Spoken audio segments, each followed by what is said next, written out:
difference between precise writing, summary writing, and what is abstracting. About this we are going to see in this particular topic. For that, firstly, I want to inform you that from next week your midterm exam will start, and for that midterm exam, the syllabus of this extension 123 course is your first unit. So please start your studies regarding that unit. तर precise writing, समरायझिंग आणि ऍब्स्ट्रॅक्टिंग या तिन्ही गोष्टींमध्ये काय difference आहे की या तिन्ही पण गोष्टी सेमच आहेत, तर हे आपण याच्यामध्ये बघणार आहोत. तर प्रिसाइज रायटिंग म्हणजे काय असतं की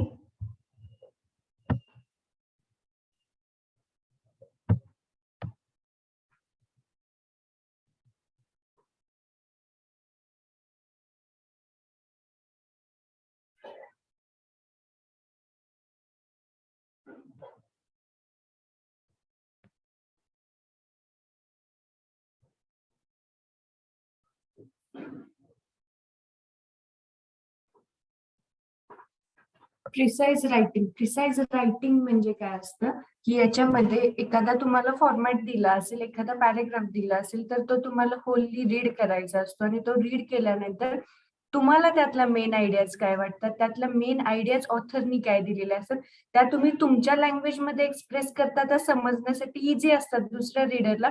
तुम्ही त्याला एक सेपरेट टायटल असं देता प्रिसाइज रायटिंग मध्ये. त्याच्यानंतर तुम्ही तुमच्या लँग्वेज मध्ये एक्सप्लेन करता विदाउट की ते जे मेन कंटेंट असतं त्याला डिस्टर्ब न करता तुम्ही त्या सगळ्या गोष्टी, जो काय पॅरेग्राफ, जे काय समरी, जे काय पूर्ण कंटेंट दिलेलं असतं, तर त्या ऑथरचं कंटेंट डिस्टर्ब न करता तुम्ही त्या गोष्टी तुमच्या लँग्वेज मध्ये एक्सप्लेन करता, तुम्हाला समजतील अशा एक्सप्लेन करता without disturbing the main idea of that author, without disturbing the main theme of that written material. असं जे तुम्ही तुमच्या भाषेत एक्सप्लेन करता त्याला एक तुम्ही वेगळं टायटल देता, ज्या आयडिया समजण्यासाठी दुसऱ्या रीडरला तुमच्या इझी जातील, समजतील, इझी टू अंडरस्टँड अशा असतील, तर त्याला आपण प्रिसाइज रायटिंग असं म्हणतो. तर प्रिसाइज रायटिंग म्हणजे काय असतं की the word precise is derived from the French language. The word precise is derived from the French language, and the word precise means, actually the meaning of the precise is to abstract the whole content of the written material, abridgment or a summary, or it is a process of making abstract or a summary. And precise writing means, in short, it is a summarizing. It is a summarizing, but it is different from summary.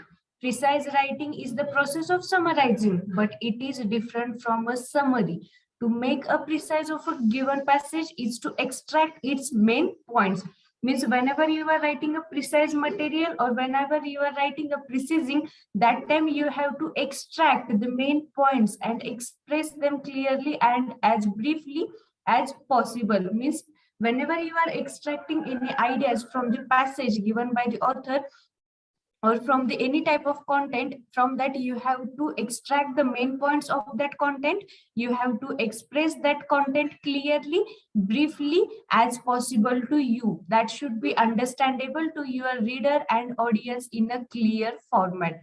The precise is the gist means what? It is the summary, or it is the abstract, or it is the major point or the main theme of a passage expressed in a few words as possible. That's why it is by reading precise writing or by reading this precision, we can get the main idea of that content or main theme of that content. It should be lucid. Lucid means what? It should be understandable in language. Lucid means what? It should be understandable to the audience or to the reader. It should be succinct. Succinct means what? It should be briefly and broadly expressed, and full means including all essential points, so that anyone on reading it may be able to grasp the main points and general effect of the passage summarized. तर precise writing म्हणजे काय की हा एक precise writing, precise हा word French language मधून derive केलेला आहे, आणि हा जो वर्ड आहे याचं मिनिंग काय होतं? प्रिसाइजचं मिनिंग की एखाद्या कॉन्टेंटचं आपण ऍब्स्ट्रॅक्ट काढायचं, किंवा अब्रिजमेंट म्हणजे काय की मेन जे कॉन्टेंट असतं आणि आपण ज्याच्यावरती प्रिसाइज रायटिंग करतो तर त्याच्यामध्ये ब्रिज क्रिएट करायचं, म्हणजे आपल्याला त्या प्रिसाइज रायटिंग किंवा त्या छोट्याशा प्रिसाइज वरून आपल्याला समजते की मेन कॉन्टेंट काय असेल, आणि किंवा त्याला आपण समरी पण म्हणू शकतो. प्रिसाइज रायटिंग म्हणजे समरायझिंग असतं, प्रिसाइज रायटिंग म्हणजे समरायझिंग असतं, पण हे समरी नसते. तर ह्या गोष्टी तुम्ही लक्षात ठेवायच्या. त्याच्यानंतर प्रिसाइज रायटिंग म्हणजे काय, की प्रिसाइज रायटिंग म्हणजे एखादा तुम्हाला कॉन्टेंट दिला असेल, पॅराग्राफ दिला असेल, तर त्यातलं जे मेन थीम असतं, मेन पॉइंट असतं, तर ते ऍबस्ट्रॅक्ट करायचं, किंवा त्या एखाद्या कॉन्टेंटचं मेन थीम काय आहे तर ती आपण माहिती करून घ्यायची. ते त्याच्यावरती आपण प्रिसिजन हे लिहायचं असतं. तर ते प्रिसिजन लिहित असताना, ते प्रिसाइज रायटिंग करत असताना, ते जे मेन कॉन्टेंट असतं त्याला आपण कोणत्याही पद्धतीने डिस्टर्ब करायचं नसतं. ऑथरने ज्या वे मध्ये त्या गोष्टी एक्सप्रेस केल्या त्याच वे मध्ये, पण शॉर्ट वे मध्ये आपण त्या एक्सप्लेन करायच्या. शॉर्ट वे मध्ये एक्सप्लेन करायच्या, पण त्या कशाला असल्या पाहिजे, त्या क्लिअर असल्या पाहिजेत, अंडरस्टँडेबल असल्या पाहिजेत, आणि जेवढं पॉसिबल असेल तेवढं त्या ब्रीफ वे मध्ये आपण त्यांना एक्सप्लेन करायचं.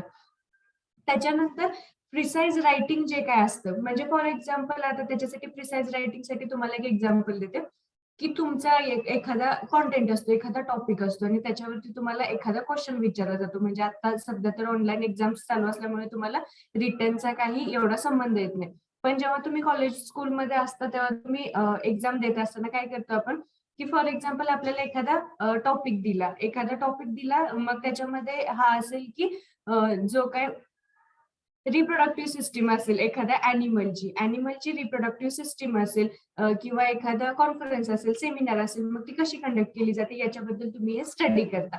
मग त्या क्वेश्चन जेव्हा तो एक्झाम मध्ये तुम्हाला क्वेश्चन येतो, तेव्हा तुम्ही बुकमध्ये आहे असं तुम्ही मॅटर लिहिता का? नाही. तर त्या मॅटर मधले म्हणजे त्या कॉन्टेंट मधलं मेन आयडिया काय आहे, मेन इम्पॉर्टन्स कशाला दिलेला आहे, हे तुम्ही फाइंड आउट करता. आणि त्याच्या अकॉर्डिंग तुमचा जो ऑडियन्स, म्हणजे तुम्ही पेपर लिहित असता तर तुमचा ऑडियन्स किंवा रीडर कोण असतो, जो इव्हॅल्युएटर असतो, म्हणजे जो पेपर चेक करणार असतो, तो तुमचा ऑडियन्स असतो किंवा रीडर असतो. मग त्या ऑडियन्सला समजेल असं तुम्ही काय करता, की तुम्ही त्या गोष्टी त्यातलं मेन गिस्ट काढता. त्या कॉन्टेंट मधलं गिस्ट म्हणजे काय, त्यातली मेन थीम काय आहे त्या क्वेश्चन मधली, ती तुम्ही त्या आन्सर मध्ये लिहिता. त्याच्यानंतर ती जी ब्रीफ वे मध्ये लिहिता, म्हणजे जेवढं तुम्हाला ब्रीफ जमेल तेवढं तुम्ही ब्रीफली लिहिता, क्लिअरली लिहिता, म्हणजे तुमच्या ऑडियन्सला, तुमच्या रीडरला एक्सप्रेस होतील सगळ्या गोष्टी, अंडरस्टँड होतील, लिंकअप होतील, अशा पद्धतीने तुम्ही ते लिहिता. म्हणजे तुम्ही प्रिसाइज रायटिंग करता, एखाद्या कॉन्टेंटचं तुम्ही प्रिसाइज रायटिंग करता.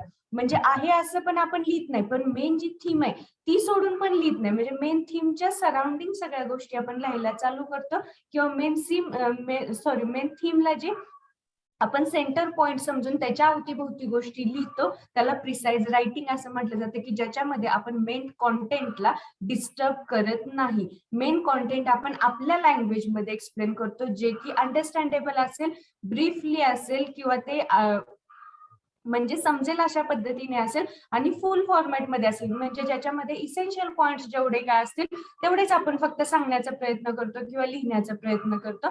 तर त्याला प्रिसाइज रायटिंग असं म्हटलं जातं, की ज्याच्यामध्ये मेन पॉइंट्स हे कन्सिडर केले जातात, मेन आयडिया ग्रास्प केली जाते, की मेन जे काही थीम आहे ती फक्त एक्सप्रेस केली जाते. आणि त्याचं आपण काय करतो, की त्याला आपण समरी टाईप मध्ये पॅरेग्राफ हे पॅसेजेस लिहित असतो. तर त्याला प्रिसाइज रायटिंग असं म्हटलं जातं. Then next is from precise writing forms of condensation. म्हणजे प्रिसाइज रायटिंग मध्ये फॉर्म्स कसे पाहिजेत किंवा कोणत्या वे मध्ये आपण प्रिसाइज रायटिंग केलं पाहिजे, तर हे आपण या पॉइंट मध्ये बघणार आहोत, forms of condensation. Then precise is lengthier than the abstract. Means abstract is short in format and precise is lengthier than the abstract, follows the exact order of points of the original passage. Means in precise writing, what we do, how the original points or how the exact orders of the passages or orders of the points, or how the sequence is expressed in that original content, original passage, according to that only we follow. Whenever we are writing a precise writing, that time we follow that only particular sequence. But whenever we are writing any type of abstract that is short in form, and we explain that abstract according to our need, and we explain the points in abstract according to any sequence. The sequence doesn't matters in abstract, but in precision writing sequence matters. All the things explained in the original matter or original content, that things are explained as particularly in the precise writing. In precise writing, the clear statements of the basic facts are given. No any exaggeration of the material is done, means unnecessary information is not provided, unnecessary frills are not provided with the precise writing. Precise writing requires writing of the essential facts, means which facts are essential, that's only considered during writing a precise material.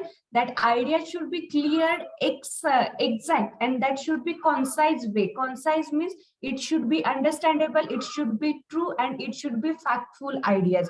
Then in this sense, precise is more like to original piece of writing, means precise is the duplicate copy, or it is a short copy, or it is a Xerox copy of the original content, but it is written in a short language, or it is written in our own language. Then as a precise writer, you use your own words to write the gist of the passage.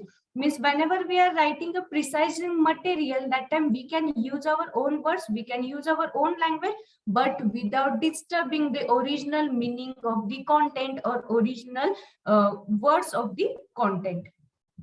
That is the precise writing. तर precise रायटिंगचं मगाशी मी एक तुम्हाला example दिलं की तुम्ही एखादा फुल paragraph read करता, तुम्ही एखादा फुल पॉइंट रीड करता आणि त्याच्यावरती तुम्ही तुमच्या वर्ड्स मध्ये ते एक्सप्लेन करता, पण जे मेन थीम आहे ती डिस्टर्ब न करता ते तुम्ही तुमच्या पद्धतीने एक्सप्लेन करता, म्हणजे प्रिसाइज रायटिंग असं मिनिंग होतं.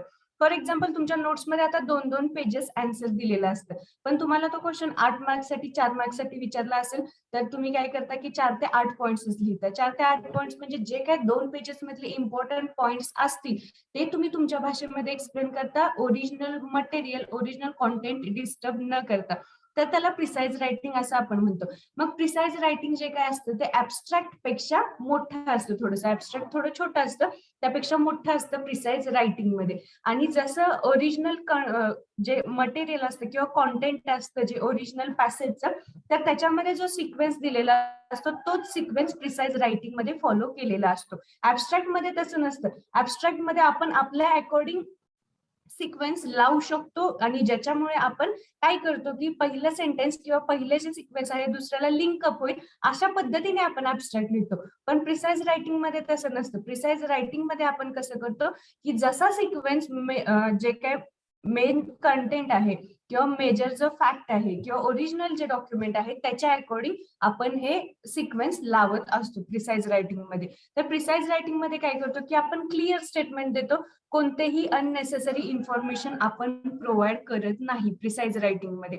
आणि त्याच्यामध्ये काय करतो जे इम्पॉर्टंट आहे, जे म्हणजे जे ऑडियन्सला वाचून समजेल की मेन कॉन्टेंट काय असेल, मेन पॅसेज काय असेल, तर त्याच इन्फॉर्मेशन आपण प्रिसाइज मध्ये देत असतो. मग ज्या इसेन्शियल इन्फॉर्मेशन असतील, ज्या एक्झॅक्ट असतील किंवा ज्या रीड केल्यानंतर त्यांना आयडिया येईल की मेन मटेरियल काय असेल, तर त्याच इन्फॉर्मेशन आपण ह्या प्रिसाइज मध्ये प्रोव्हाइड करत असतो. प्रिसाइज हे जे असतं ते प्रिसाइज रीड केल्यानंतर आपण ओरिजिनल मटेरियल रीड करतोय असं आपल्याला फील होतं, म्हणून तर त्याला प्रिसाइज असं म्हटलेलं असतं. कारण की त्याच्यामध्ये कोणताही सिक्वेन्स डिस्टर्ब केलेला नसतो, मेजर आयडिया त्यातली मेजर थीम ही आपण डिस्टर्ब करत नाही. मग जेव्हा आपण प्रिसाइज लिहित असतो तेव्हा प्रिसाइज मध्ये काय करतो आपण की आपण त्याला आपल्या भाषेत लिहितो, पण त्याची मेन थीम जी आहे ती न विसरता त्याच्या अवतीभोवती ज्या गोष्टी लिहितो, इम्पॉर्टंट गोष्टी, इम्पॉर्टंट फॅक्ट्स ज्या काय ओरिजिनल पॅसेज मध्ये दिलेल्या आहेत, ओरिजिनल डॉक्युमेंट मध्ये काय दिलेलं आहे, त्याच्या अकॉर्डिंगच आपण हे रायटिंग चालू करतो. तर त्याला प्रिसाइज रायटिंग असं म्हटलं जातं. Then which types of skills are required for writing this precise material? The aim of precise is to present to a busy reader the main ideas of original passages are concisely and clearly as possible in a readable form. Means the major ideas are provided to the reader in a concise form, means in an understandable form, in a actual format and clearly as possible, and it is readable in format that means it is easy to read by that reader. In this sense, a precise is like an original piece of writing, means it is a original piece of writing, it is a short copy of a original piece. Then precise writing demands power of judgment and evaluation, as the passage usually contains important ideas and a number of unnecessary words. Means for writing a precise material, you should have the power of, or you should have the ability to judge that material, evaluate that material, and by judging or evaluating that material, you have to find out which ideas are important and which ideas are unnecessary. That unnecessary ideas can be omitted whenever writing a precise material. तर skill forms of condensation मध्ये बघितलं आपण. Condensation म्हणजे काय, आपण condensed form म्हणजे छोट्या form मध्ये कसं लिहायचं आणि प्रिसाइज कसं बनवायचं असतं हे आपण बघितलं. त्याच्यानंतर आपण काय बघतो की स्किल्स कोणत्या रिक्वायर असतात आपल्याला प्रिसाइज मटेरियल राईट करत असताना. तर आपण काय करायचं की मेन आयडियाज काय आहेत ओरिजिनल पॅसेज मधल्या त्या आपण ऍबस्ट्रॅक्ट करायच्या, क्लिअर वे मध्ये एक्सप्लेन करायच्या, रिडेबल फॉर्मॅट मध्ये असले पाहिजेत, कोणताही सिक्वेन्स वर खाली होता कामा नये. त्याच्यानंतर आपल्याला कोणतीही गोष्ट कन्फ्युजिंग नाही झाली पाहिजे ऍज अ रीडर म्हणून. ऍज अ रीडरच्या पॉइंट ऑफ व्ह्यूनी जर आपण विचार केला तर त्या पद्धतीनेच आपल्याला प्रिसाइज हे लिहिता आलं पाहिजे. त्याच्यानंतर आपण हे प्रिसाइज जे असतं हे आपल्याला विसरता कामा नये की जरी ते आपण आपल्या लँग्वेज मध्ये लिहित असलो तरी ते ओरिजिनल पीस सारखंच असतं किंवा ओरिजिनल पीसची एक छोटी कॉपी असते. त्याच्यानंतर प्रिसाइज मटेरियल मध्ये काय असतं की जेव्हा आपण प्रिसाइज मटेरियल लिहित असतो तेव्हा आपल्याकडे एक जज करण्याची ऍबिलिटी असली पाहिजे, असेसमेंट करण्याची किंवा इव्हॅल्युएशन करण्याची ऍबिलिटी आपल्यामध्ये असली पाहिजे. कारण की जेव्हा आपण एखादं ओरिजिनल मटेरियल रीड करतो तर त्यामधलं ओरिजिनल मटेरियल मधलं इम्पॉर्टंट पॉइंट्स कोणते, एक्सेस इन्फॉर्मेशन कोणती दिलेली आहे, या सगळ्या गोष्टींबद्दल आपल्याला माहितीही समजली पाहिजे रीड केल्यानंतर. म्हणजे आपल्या ती जजिंग क्वालिटी असली पाहिजे. मग त्याच्या अकॉर्डिंग आपण त्यातले इम्पॉर्टंट आयडियाज फक्त ऍबस्ट्रॅक्ट करू शकतो, एक्स्ट्रॅक्ट करू शकतो आणि त्याच इम्पॉर्टंट आयडियाज वरती आपण प्रिसाइज रायटिंग करू शकतो. आणि जी अननेसेसरी इन्फॉर्मेशन असते म्हणजे जी एक्स्ट्राची इन्फॉर्मेशन असते ती आपण ओमिट करू शकतो किंवा ट्रिम करू शकतो, म्हणजे ती आपण रिमूव्ह करू शकतो. तर ही स्किल असली पाहिजे आपल्याकडे प्रिसाइज रायटिंग करत असताना. Then methods of precise writing. By which methods you can write the precise? For writing any material, you have to firstly read that material. That is the basic need of that material. Means firstly you have to method of procedure of writing the precise material. From that basic thing is that reading. First, the passages you should read carefully. It should not be slowly, but you have to generate or you have to grasp the general idea of its meaning. You have to find out which is the important factor or important concept of that particular content. Then usually you are required to supply a title for your precise. Means by reading that material you have to generate a title to your precise. Further reading is now necessary to ensure that you understand the details of the passage as well as its main purport. Means what, you have to, by reading that material you have to understand that what are the details given in that particular passage, what is the main purpose or what is the main theme of that passage. Then you should be in a position to decide what parts of the passage are essential and what parts are comparatively unimportant and so can be omitted without any loss. Means by reading that particular passage you have to understand that which is the important point, which is the important theme of that particular content and which the things can you omit without any loss, without disturbing the main theme of that passage or document.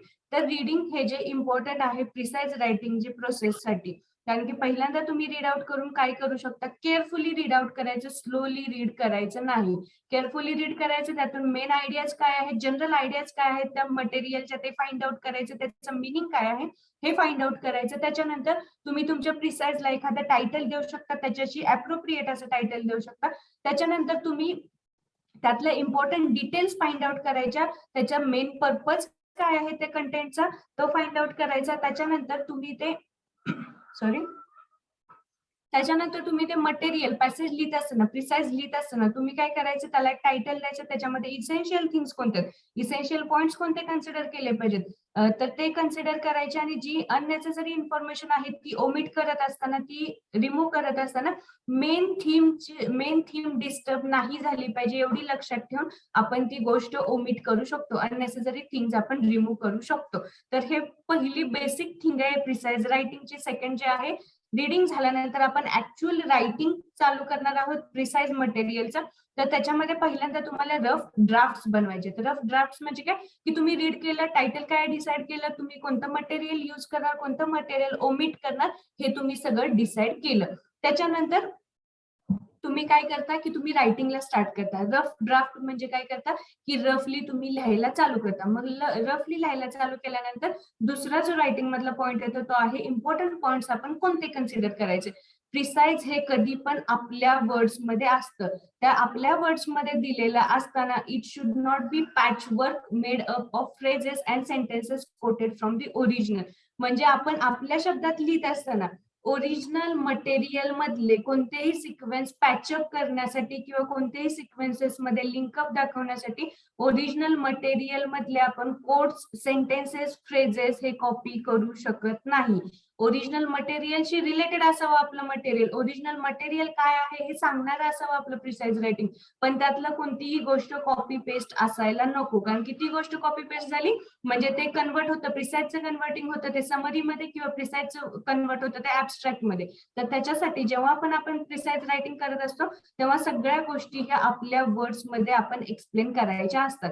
मग प्रिसाइजचं जे असतं ते होलली connected असलं पाहिजे material. होलली connected म्हणजे जसं original कंटेंटचा मटेरियलचा sequence आहे तसंच आपलं जे प्रिसाइज रायटिंग आहे त्याचाही सिक्वेन्स त्याचप्रमाणे दिला पाहिजे आपल्याला.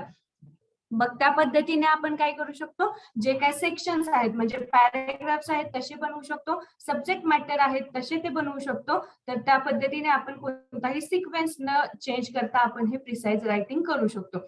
मग जे प्रिसाइज असतं ते पूर्ण कम्प्लीट वे मध्ये असतं, सेल्फ कॉन्टेंट वे मध्ये असतं. तर ते काय असतं की सेल्फ कंटेंट असतं किंवा कम्प्लीट वे मध्ये असतं.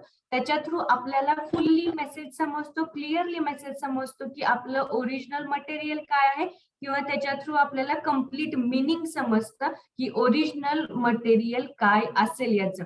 तर त्याच्यामध्ये पहिले जे प्रोसेस आहे प्रिसाइज रायटिंगची ते आहे पहिल्यांदा रीडिंग करणं, त्यातले कोणती टायटल काय द्यायचं आपल्या प्रिसाइज रायटिंगला ते डिसाईड करणं, इम्पॉर्टंट मटेरियल काय आहे, अननेसेसरी मटेरियल काय आहे हे आयडेंटिफाय करून घ्यायचं, ओरिजिनल थीम डिस्टर्ब नाही झाली पाहिजे हे आयडेंटिफाय करायचं. त्याच्यानंतर जे नेक्स्ट स्टेप आहे ती आहे रायटिंग. रायटिंग मध्ये आपण रफ ड्राफ्ट बनवू शकतो. रफ ड्राफ्ट म्हणजे काय करायचं की त्याच्यामध्ये कोणतं मटेरियल लिहायचं कोणतं नाही लिहायचं, टायटल काय द्यायचं, तर या सगळ्या आपण एक व्हिज्युअलाइज करू शकतो किंवा ह्या एक ड्राफ्ट बनवू शकतो या गोष्टींचा. त्याच्यानंतर इम्पॉर्टंट पॉइंट्स कोणते कोणते कन्सिडर करायचे. प्रिसाइज हे तुमच्या शब्दामध्ये असलं पाहिजे, त्याला कोणतेही पॅच वर्क असलं नाही पाहिजे. म्हणजे कोणतेही फ्रेजेस, सेंटेन्सेस कोट नाहीत केले पाहिजेत फ्रॉम ओरिजिनल मटेरियल. त्याच्यानंतर ते होलली असलं पाहिजे, कनेक्टेड असलं पाहिजे. त्याच्यामध्ये आपण सेक्शन्स बनवू शकतो, पॅराग्राफ्स बनवू शकतो, पण त्याच्यावरती आपण डिफरंट सेक्शन म्हणजे त्याचा पहिल्या सेक्शन आणि दुसऱ्या सेक्शनचे लिंकअप झालं पाहिजे, त्यांच्यामध्ये रिलेशन असलं पाहिजे. नाही तर असं लिहून चालणार नाही की पहिला सेक्शन वेगळा दुसरा पॅराग्राफ वेगळा, असं लिहिलं तर त्याला प्रिसाइज रायटिंग म्हटलं जात नाही. आणि प्रिसाइज रायटिंग जे काय असतं ते कम्प्लीट वे असतं, सेल्फ कंटेंट असतं, कारण की त्याच्यामध्ये तुमचं जे काय ओरिजिनल मटेरियल आहे, कॉन्टेंट आहे त्याच्याबद्दल इन्फॉर्मेशन प्रोव्हाइड केलेली असते. त्याच्यामध्ये सगळी इन्फॉर्मेशन ही क्लिअरली दिलेली असते. त्याचे ओरिजिनल काय मिनिंग आहे किंवा काय रेफरन्सेस आहेत हे त्याच्यामध्ये दिलेले असतात.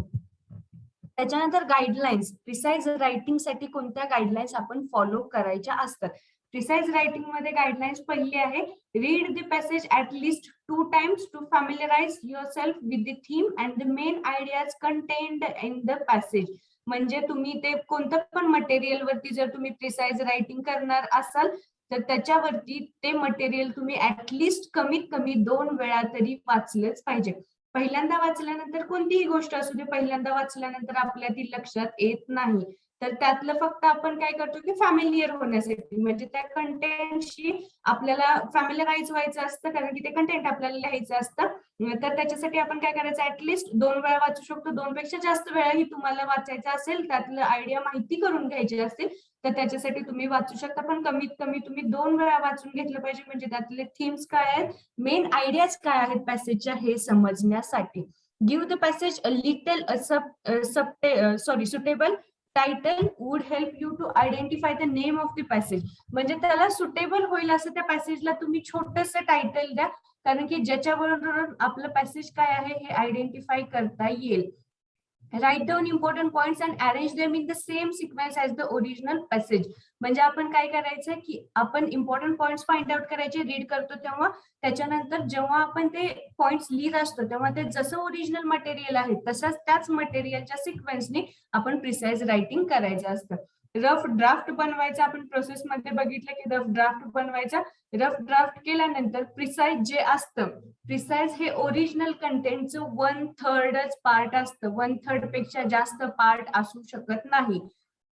प्रिसाइज रायटिंग मध्ये आपण काय करतो की ओरिजिनल रायटिंगचा हा 1/3 पार्ट समजला जातो, त्याच्यापेक्षा जास्त कंटेंट आपण लिहू शकत नाही. त्याच्यामध्ये जे काही एक्झाम्पल्स असतात ते अवॉइड करायचे. फिगर्स ऑफ स्पीच, मराठीमध्ये ज्याला आपण अलंकार म्हणतो, फिगर्स ऑफ स्पीच, तर ते अवॉइड करायचे. इल्युस्ट्रेशन, कॉमेंट्स, एक्झाम्पल्स म्हणजे ह्या ज्या एक्सेस, ओमिटेबल, अननेसेसरी इन्फॉर्मेशन आहेत या सगळ्या ओमिट करायच्या, रिमूव्ह करायच्या, कारण की आपल्याला प्रिसाइज रायटिंग हे ओरिजिनलच्या फक्त 1/3 असावं लागतं. आता 100चं 1/3 किती असतं? 33.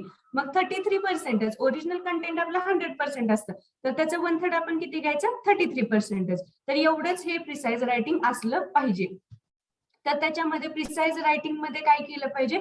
Indirect form of narration using only the third person. म्हणजे जेव्हा आपण प्रिसाइज रायटिंग करत असतो तेव्हा त्याच्यामध्ये इनडायरेक्ट फॉर्म यूज केला पाहिजे. थर्ड पर्सन, जे काही ग्रामरचं थर्ड पर्सन असतं, तर ते थर्ड पर्सन तुम्ही सेंटेन्सेस यूज करत असताना, सिक्वेन्स लावत असताना ग्रामरचा थर्ड पर्सन तुम्ही त्याच्यामध्ये यूज केला पाहिजे. त्याच्यानंतर तुम्ही जे काही इम्पॉर्टंट फॅक्ट्स आहेत तर त्याच तुम्ही यूज केल्या पाहिजेत. मेन आयडियाज आहेत त्याच यूज केलेल्या पाहिजेत. मेजर आयडियाज तुम्ही फक्त इथे यूज करायचे. ज्या काही मायनर आयडियाज, मायनर इम्पॉर्टन्स वाल्या गोष्टी असतील, ज्या इररिलेव्हंट असतील किंवा अननेसेसरी थिंग्स असतील, त्या तुम्ही रिजेक्ट करायच्या, ओमिट करायच्या. त्याच्यानंतर drop all redundant words and expressions. म्हणजे काय, ज्याचा जास्त यूज नसेल किंवा ज्याचा आपल्याला जास्त त्याचा असं वाटत नसेल की त्याचा यूज आहे किंवा ते अप्रोप्रिएट आहे, तर ते ड्रॉप डाऊन करायचे, ते वर्ड्स, एक्सप्रेशन. तर अशा पद्धतीने हे प्रिसाइज रायटिंग लिहायचं असतं. तर याला प्रिसाइज रायटिंग असं म्हटलं जातं.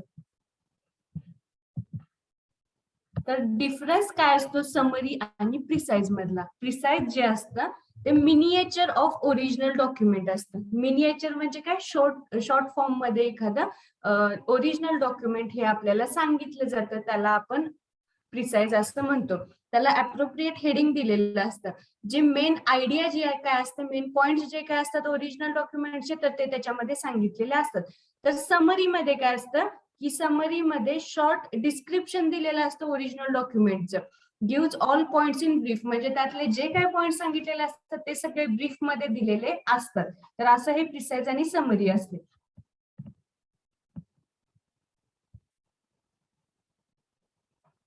तर हे जे पहिलं प्रिसाइज शिकवलं हे तुम्हाला कोण समजलं का? याच्यामध्ये काय प्रॉब्लेम असतील तर तुम्ही आत्ताच विचारा, कारण की त्याच्यानंतर आपल्याला समरी आणि ऍब्स्ट्रॅक्ट बघायचंय. म्हणजे जर प्रिसाइज क्लिअर झाले तर तुम्हाला पुढे जाऊन समरी आणि ऍब्स्ट्रॅक्ट क्लिअर होईल. तर त्याच्यासाठी समजलं असेल तर चॅट बॉक्स मध्ये मेसेज करा तुम्ही. नसेल समजलं, कोणता पॉईंट नसेल समजला तो तुम्ही सांगा, तो आपण परत घेऊया इथल्या इथं. म्हणजे पुढे जाऊन तुम्हाला समरी आणि ऍब्स्ट्रॅक्ट मध्ये कन्फ्युजन नको व्हायला.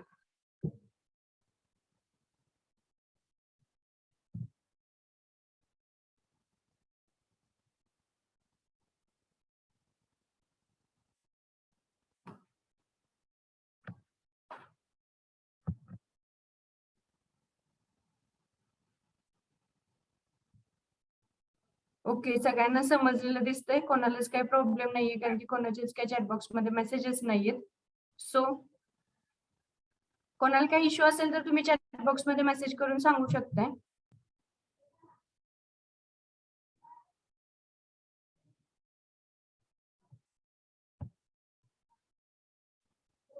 ओके, रिपीट करायचं तर ठीक आहे, रिपीट करूया आपण.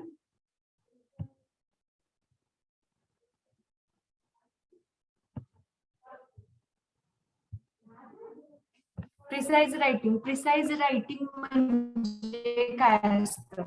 प्रिसाइज रायटिंग हे ऍब्स्ट्रॅक्ट पेक्षा मोठं असतं. ऍब्स्ट्रॅक्ट हे छोटं असतं, प्रिसाइज रायटिंग हे मोठं असतं.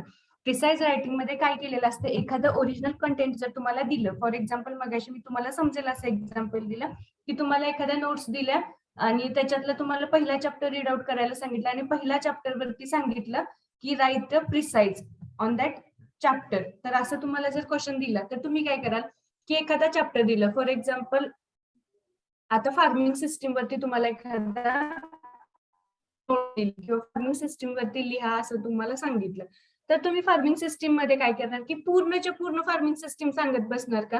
नाही. तर त्याला तुम्ही काय करणार, जेव्हा तुम्ही प्रिसाइज रायटिंग करत असता तर तेव्हा तुम्ही काय करता की मेन जे कॉन्टेंट असतं किंवा ओरिजिनल मटेरियल असतं तर त्याला तुम्ही काय करता की ओरिजिनल मटेरियलला तुम्ही सुटेबल होणार असं तुम्ही प्रिसाइज लिहित असताना, त्याचं प्रिसिजन करत असताना ओरिजिनल मटेरियलचं, तर तुम्ही तुमच्या लँग्वेजमध्ये ते जे तुम्ही पॅसेज लिहिणार असाल तर त्याच्यासाठी तुम्ही एक टायटल डिसाइड करता.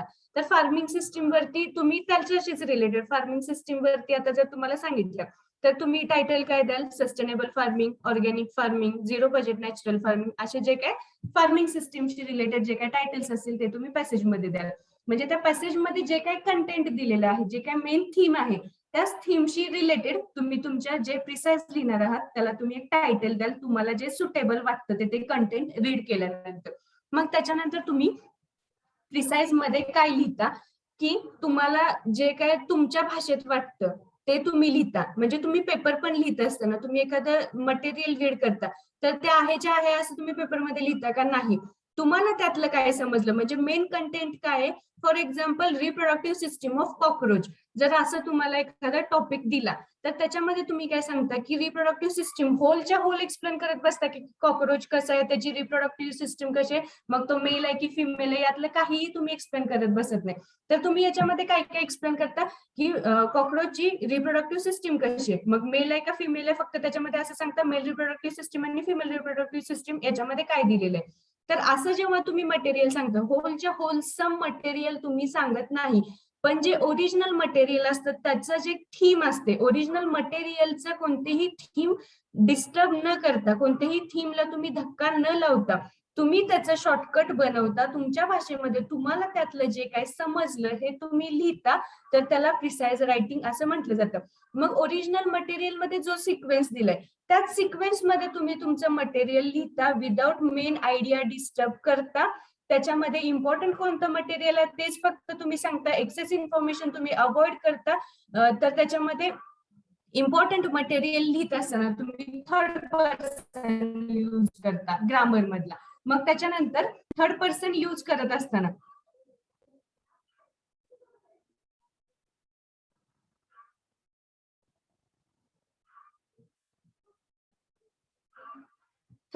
तुम्ही यूज करत असताना काय करता, तुम्ही थर्ड पर्सन यूज करत असताना तुम्ही त्याच्यामध्ये कोणतेही अलंकार वापरत नाही. अलंकार म्हणजे काय, तुम्ही फिगर्स ऑफ स्पीच कोणतेही वापरत नाही, म्हणजे कोणतेही फ्रेजेस वापरत नाही, कोणतेही तुम्ही त्याच्यामध्ये एखादे सेंटेन्सेस असतील किंवा एखादे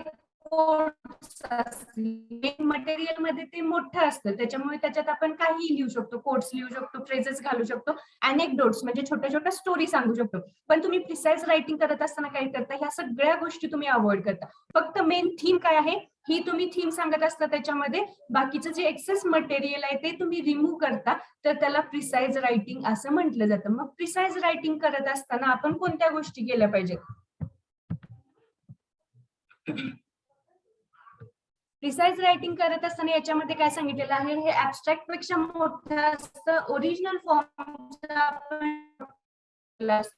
त्याच्यानंतर हे ओरिजिनल पीस सारखंच असतं, सिमिलर असतं, सिक्वेन्स पण सेम असतो, फक्त याच्यामध्ये ओरिजिनल मध्ये कसं असतं की तुमची टेक्निकल लँग्वेज यूज केलेली असते आणि जे प्रिसाइज रायटिंग असतं त्याच्यामध्ये तुम्ही तुमची स्वतःची भाषा यूज करता. म्हणजे तुम्ही पेपर लिहित असताना तुम्हाला ज्या काही गोष्टी समजल्या तशा पद्धतीने तुम्ही लिहित असता, म्हणजे तुम्ही ओरिजिनल मटेरियलचं प्रिसिजन किंवा प्रिसाइज रायटिंग हे करत असता. मग त्याच्यामध्ये आपण काय करतो की जी रायटरची मेन आयडिया आहे ओरिजिनल डॉक्युमेंट मध्ये, तर त्या मेन आयडियाला धक्का न लावता मेन आयडिया जशीच्या तशी आपल्या भाषेमध्ये आपल्या शब्दांमध्ये जे आपण सांगतो त्याला प्रिसाइज रायटिंग असं म्हटलं जातं. मग प्रिसाइज रायटिंग करताना आपल्यामध्ये कोणती स्किल असली पाहिजे की प्रिसाइज रायटिंग करताना आपल्याला एखादं मटेरियल हे जज करता आलं पाहिजे, इव्हॅल्युएट करता आलं पाहिजे, म्हणजे त्याच्यावरतीच आपण हे प्रिसिजन लिहू शकतो.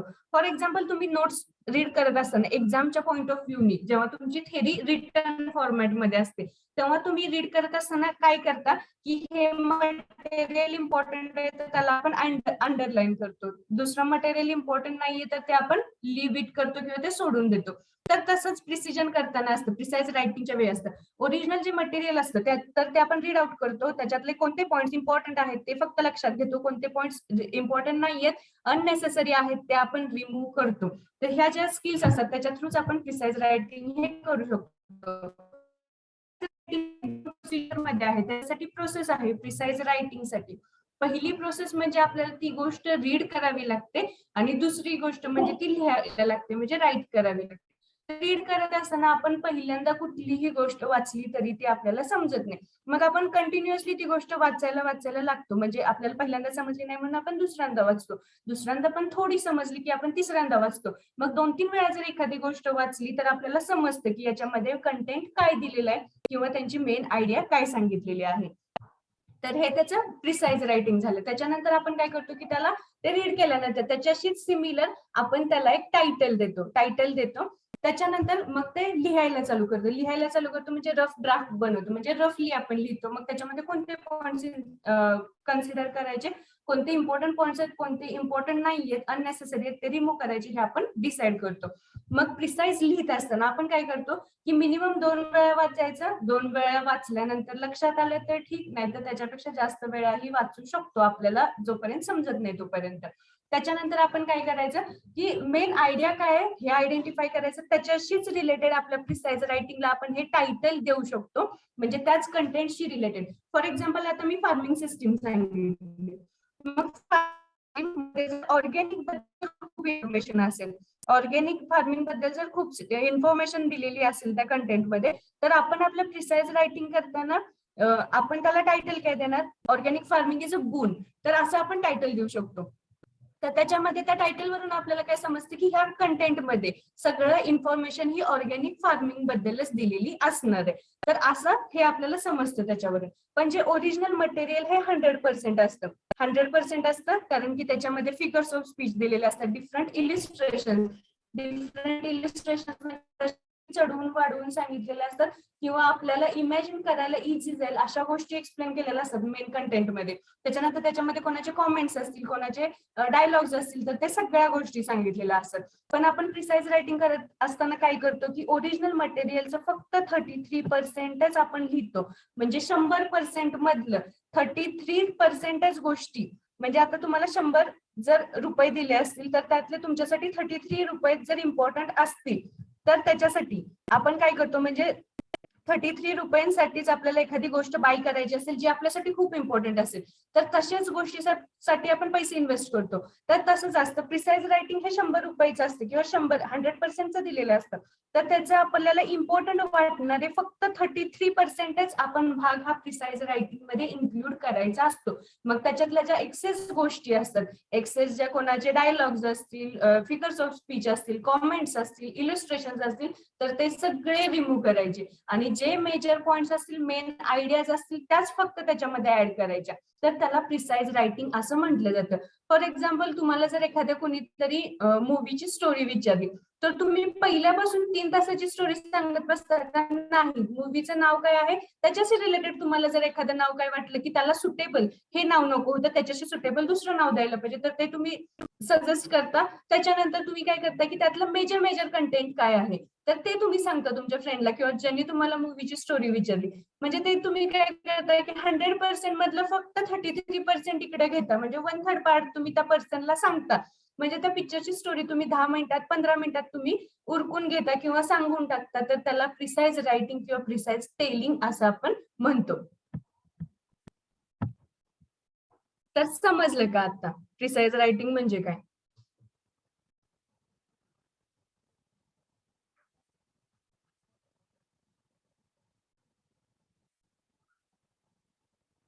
ओके, तर आपण आता समरी आणि ऍब्स्ट्रॅक्टिंग बघूया.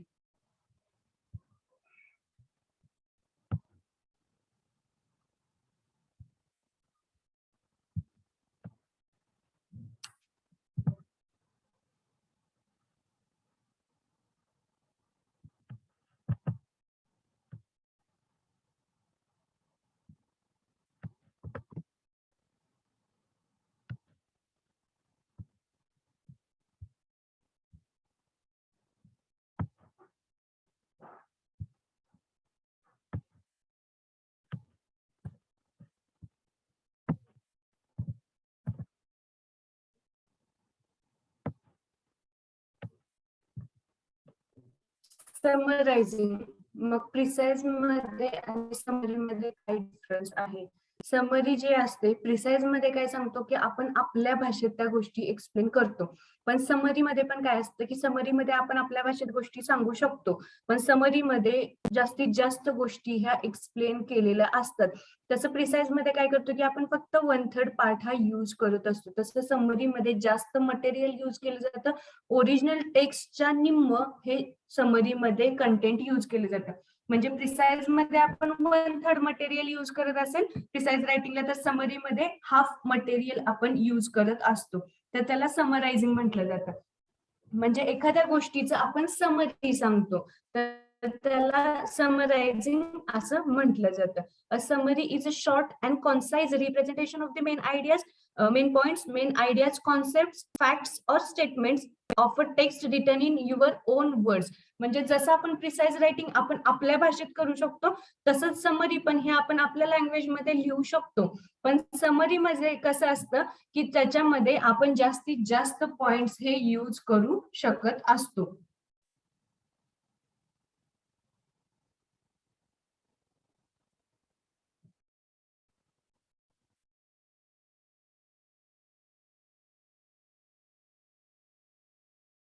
Paraphrase of similar length to the original text, a summary shorter. तर पॅराफ्रेज जे असतं, पॅराफ्रेज मध्ये काय असतं की पॅराफ्रेज याच्यामध्ये आपले वर्ड्स जे काय असतात किंवा समरी जे काय असते, तर पॅराफ्रेज मध्ये काय केलं जातं, ओरिजिनल कंटेंट जेवढं आहे, ओरिजिनल टेक्स्ट जेवढं आहे तेवढ्याच गोष्टी ह्या पॅराफ्रेज मध्ये एक्सप्लेन केलेल्या असतात. तर पॅराफ्रेज पेक्षा समरी कशी डिफरंट असते की समरी मध्ये आपण काय करतो की जे काय असतं ओरिजिनल कंटेंट असतं त्याच्या हाफ मध्येच, म्हणजे त्याच्या निम्मा पर्सेंट मध्येच आपण आपल्या सगळ्या गोष्टी ह्या ओरिजिनल कंटेंटच्या बसवतो, तर त्याला समरी असं म्हटलं जातं.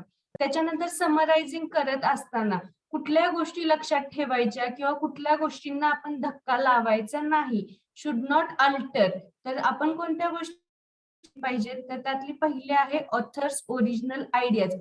ऑथरच्या ज्या ओरिजिनल आयडियाज आहेत त्या डिस्टर्ब नाही करायच्या, त्याला धक्का नाही लावायचा. त्याच्यानंतर degree of certainty with which the ideas are expressed, म्हणजे कोणत्या इंटेन्शननी कोणत्या सर्टेनिटीनी त्या आयडियाज एक्सप्रेस केलेल्या आहेत त्याचा आपण इंटेन्शन चेंज होऊ द्यायचं नाही जेव्हा आपण समरी लिहित असतो तेव्हा. तर समरी म्हणजे काय असते, समरी हे ओरिजिनल टेक्स्टच्या 50% पार्ट असतो. म्हणजे ओरिजिनल टेक्स्ट मधलं जे काही इम्पॉर्टंट कंटेंट असतं ते कलेक्ट करून समरी, जर ओरिजिनल पेज हे ओरिजिनल कंटेंट हे 1 पेजचं असेल तर समरी ही हाफ पेजची असते. तर त्याच्यासाठी काय केलं जातं की त्याची लेंथ ही हाफ असते ओरिजिनल टेक्स्टच्या. आणि तर त्याच्यामध्ये कसं केलेलं असतं की ज्या काही आपल्याला इम्पॉर्टंट गोष्टी वाटतात, जे काही इम्पॉर्टंट पॉइंट्स वाटतात, तर ते त्याच्यामध्ये एक्सप्लेन केलेलं असतात. समरी ही आपण आपल्या लँग्वेज मध्ये लिहू शकतो. त्याच्यानंतर समरी लिहित असताना कोणत्या गोष्टींना आपण धक्का नाही लावायचा, तर पहिली गोष्ट म्हणजे ऑथरच्या ओरिजिनल आयडियाज काय आहेत, त्याचं ओरिजिनल कॉन्टेंट काय होतं त्या टेक्स्टचं किंवा त्या गोष्टीचं, तर त्याच्याकडे आपण इग्नोर करायचं नाही किंवा त्या गोष्टींना धक्का लावू द्यायचा नाही. म्हणजेच हे आपलं समरायझिंग असतं. त्याच्यानंतर जे काय ऑथरनी कोणत्या इंटेन्शननी त्या आयडियाज एक्सप्रेस केलेल्या आहेत, काय त्याचा पॉइंट ऑफ व्ह्यू होता त्या आयडियाज एक्सप्रेस करत असताना, त्या गोष्टींनाही आपण धक्का लावायचा नाही समरी लिहित असताना. जरी आपण आपल्या लँग्वेज मध्ये लिहित असलो तरी जे ऑथरनी सांगितलं तेच आपण आपल्या लँग्वेज मध्ये कन्वर्ट करायचं. त्याच्या बदल्यात ते टेक्स्ट वाचल्यानंतर आपल्याला काय वाटतं, आपलं काय मत आहे, हे त्या गोष्टीमध्ये एक्सप्लेन करायचं नाही. ऑथरच्या आयडियाशी रिलेटेड ऑथर काय म्हणते ते आपण आपल्या भाषेत एक्सप्लेन करायचं किंवा आपल्या भाषेत लिहायचं, तर त्याला समरायझिंग असं आपण म्हणतो. मग हाऊ टू समराइज, समरी कशी बनवायची असते एखाद्या आर्टिकलची, एखाद्या टेक्स्टची, तर पहिल्यांदा आपल्याला ऑथरच्या आयडियाज किंवा इंटेन्शन्स म्हणजे त्याचा हेतू काय होता, पर्पज काय होता, तर ते आपण आयडेंटिफाय करायचं. ते ओरिजिनल जे कंटेंट असतं त्याचं मिनिंग काय होतं, त्याचे डिटेल्स काय आहेत हे आपल्याला फाइंड आउट करायचे असतात. तर रीड केल्याशिवाय तर आपल्याला फाइंड आउट होऊ शकत नाही. तर त्याच्यानंतर कोणत्या आयडियाज त्यांनी जास्त फोर्सनी, जास्त इंटेन्शनली एक्सप्रेस केलेल्या आहेत, कोणत्या आयडियाज त्याला एक्सप्रेस करायच्या नव्हत्या, ह्या आपण समरी मध्ये समराइज करताना हे आपण ह्या 3 गोष्टी आयडेंटिफाय करायच्या आणि त्याच्यावरतीच आपण ही समरी लिहू शकतो. त्याच्यानंतर समरी लिहित असताना आपल्याला रेफरन्सिंग केलं पाहिजे, म्हणजे रेफरन्सेस दिले पाहिजेत. समरी नीड टू बी रेफरन्स्ड, म्हणजे आता आपण एखादं मटेरियल घेतलं तर आपण ते मटेरियल, ते पर्टिक्युलर पर्सनचा त्या मटेरियल वरती कॉपीराईट असतो, कारण की आपण तर ते मटेरियल लिहित असताना जर आपण ते रेफरन्सेस दिले नाहीत तर आपल्यावरती केस होऊ शकते किंवा आपल्याला कोणीतरी ब्लेम करू शकतं. तर ते ओरिजिनल मटेरियल कोणाचं आहे हे सांगण्यासाठी आपण त्या समरी नंतर रेफरन्सेस देऊ शकतो. म्हणजे त्याच्यामध्ये आपण ऑथर्सचे वर्ड्स किंवा ऑथर्स कोणत्या ऑथरचा आहे त्याच्यासाठी आपण सायटेशन करू शकतो. ओरिजिनल वर्क कोणाचे, ओरिजिनल सोर्सेस काय होते, ओरिजिनल वर्ड्स काय होते ते आपण रेफरन्सेस देऊ शकतो. म्हणजे जसं आपण बिब्लिओग्राफी करतो, बिब्लिओग्राफी म्हणजे लिटरेचर साईट देतो की कोणतं मटेरियल, कोणता पॅरेग्राफ आपण, फॉर एक्झाम्पल आपण जर आता एखाद्या पेजवरती एखादं मॅटर लिहिलं तर त्या मॅटर मध्ये पहिला पॅरेग्राफ जर आपण विकिपीडियावरून घेतला असेल आहे असा, तर आपण तो काय करतो की तो पॅरेग्राफ लिहिल्यानंतर ब्रॅकेटमध्ये आपण सोर्स म्हणून विकिपीडियाचं तिथं मेन्शन करतो. तर ते काय झालं, रेफरन्सिंग झालं किंवा ते सायटेशन झालं.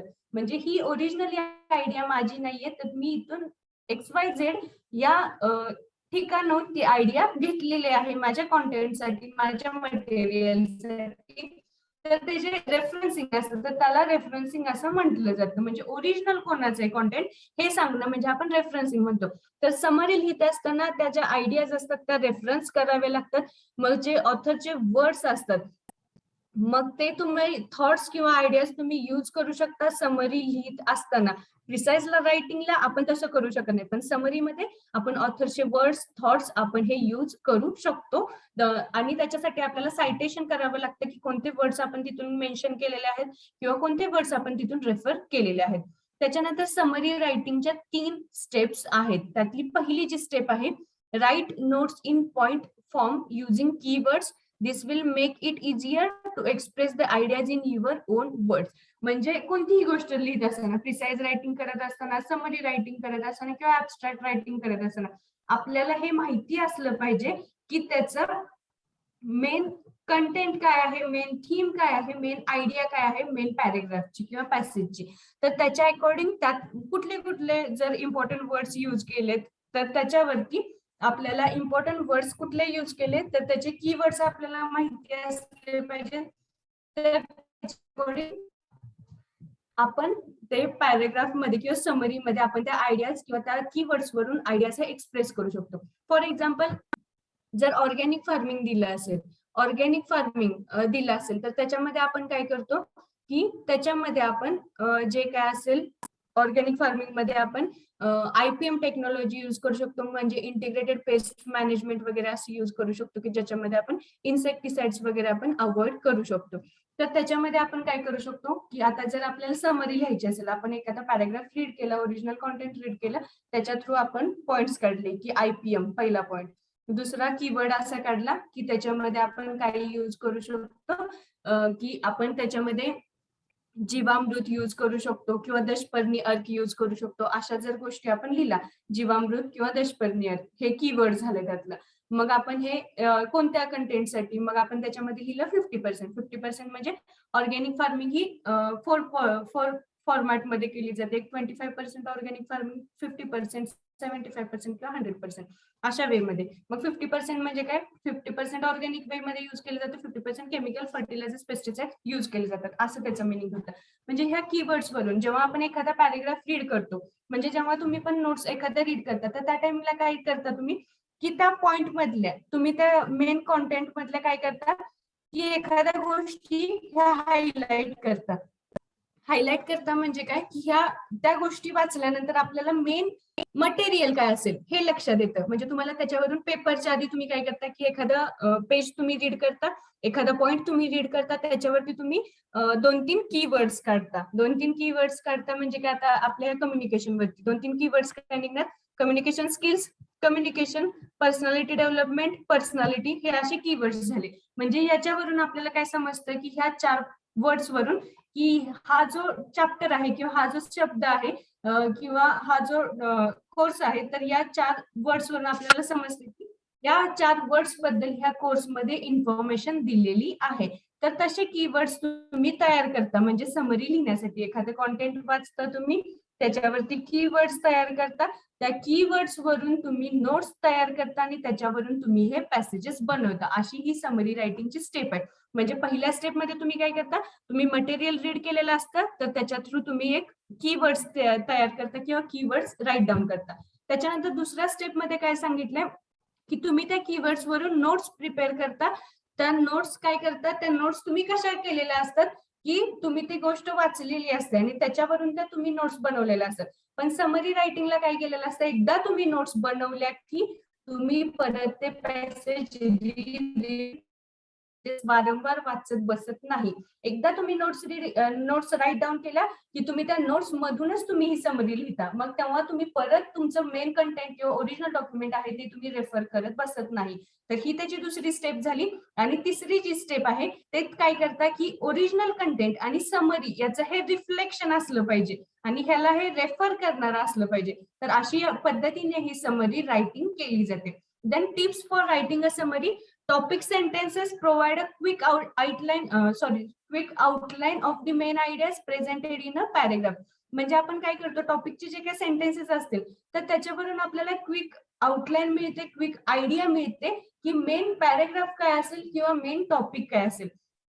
When summarizing a chapter or article, the introduction and conclusion should provide a good overview of the content. म्हणजे जेव्हा आपण समरी लिहित असतो एखाद्या चॅप्टरची, आर्टिकलची, तर त्या टायमिंगला आपण इंट्रोडक्शन आणि कन्क्लुजन अशा पद्धतीने समरीमध्ये देतो की ज्याच्या थ्रू आपल्याला समजेल की इंट्रोडक्शन वाचल्यानंतर की आतमध्ये काय असेल आणि कन्क्लुजन वाचल्यानंतर आपल्याला हे लक्षात येईल की ओव्हरऑल टॉपिक काय होता. तर अशा पद्धतीने आपण हे समरी लिहायची असते. तर ऍब्स्ट्रॅक्ट आणि समरी मध्ये हे डिफरन्स आहे.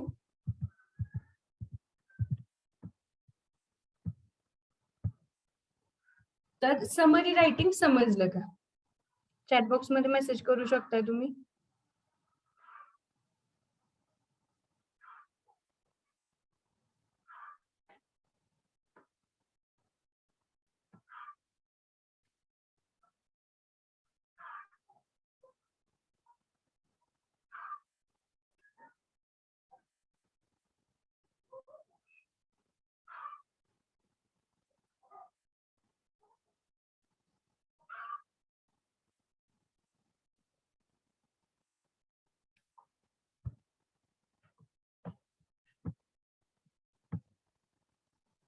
ओके, तरी मी 2 मिनिटात तरी ओव्हरव्ह्यू सांगते तुम्हाला समरी रायटिंग म्हणजे काय असतं आणि त्याच्यानंतर आपण ऍब्स्ट्रॅक्टिंग बघूया.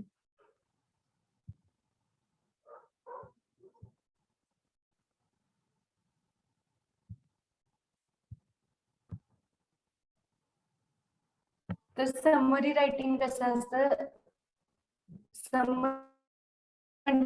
जसं आपण ओरिजिनल कंटेंटच्या 1/3 पार्टच फक्त हा प्रिसाइज रायटिंग असतो, तसं समरी रायटिंग म्हणजे काय असतं, ओरिजिनल कंटेंटच्या हाफ असतं समरी रायटिंग मध्ये. समरी रायटिंग हे आपण आपल्या वर्ड्स मध्ये पण करू शकतो, पण त्याच्यामध्ये आपल्या वर्ड्स मध्ये करत असताना आपण ओरिजिनल ऑथरच्या आयडियाला डिस्टर्ब नाही केलं पाहिजे. त्यांना कोणत्या इंटेन्सिटीने लिहिलं, कोणत्या आयडियाज लिहिलं हे डिस्टर्ब न करता आपण ही समरी लिहायची असते. मग समरी लिहित असताना आपल्याला काय करायचं असतं की आपल्याला पहिल्यांदा ऑथरचे आयडियाज आणि इंटेन्शन्स काय आहेत हे माहिती करून घ्यायचे. ते रीड करून मटेरियल त्यातले मिनिंग्स काय आहेत, प्रत्येक वर्डच्या डिटेल्स काय आहेत ते फाइंड आउट करायचे आणि त्याच्यानंतर त्यांनी कोणत्या फोर्सनी, कोणत्या इंटेन्सिटीने आयडिया एक्सप्रेस केलेल्या आहेत, मग त्याच्या मते कोणत्या आयडियाज, त्याच्या पॉइंट ऑफ व्ह्यूनी कोणत्या आयडियाज हे इम्पॉर्टंट आहेत हे फाइंड आउट करून घ्यायचं आणि मग आपण समरी लिहायची असते.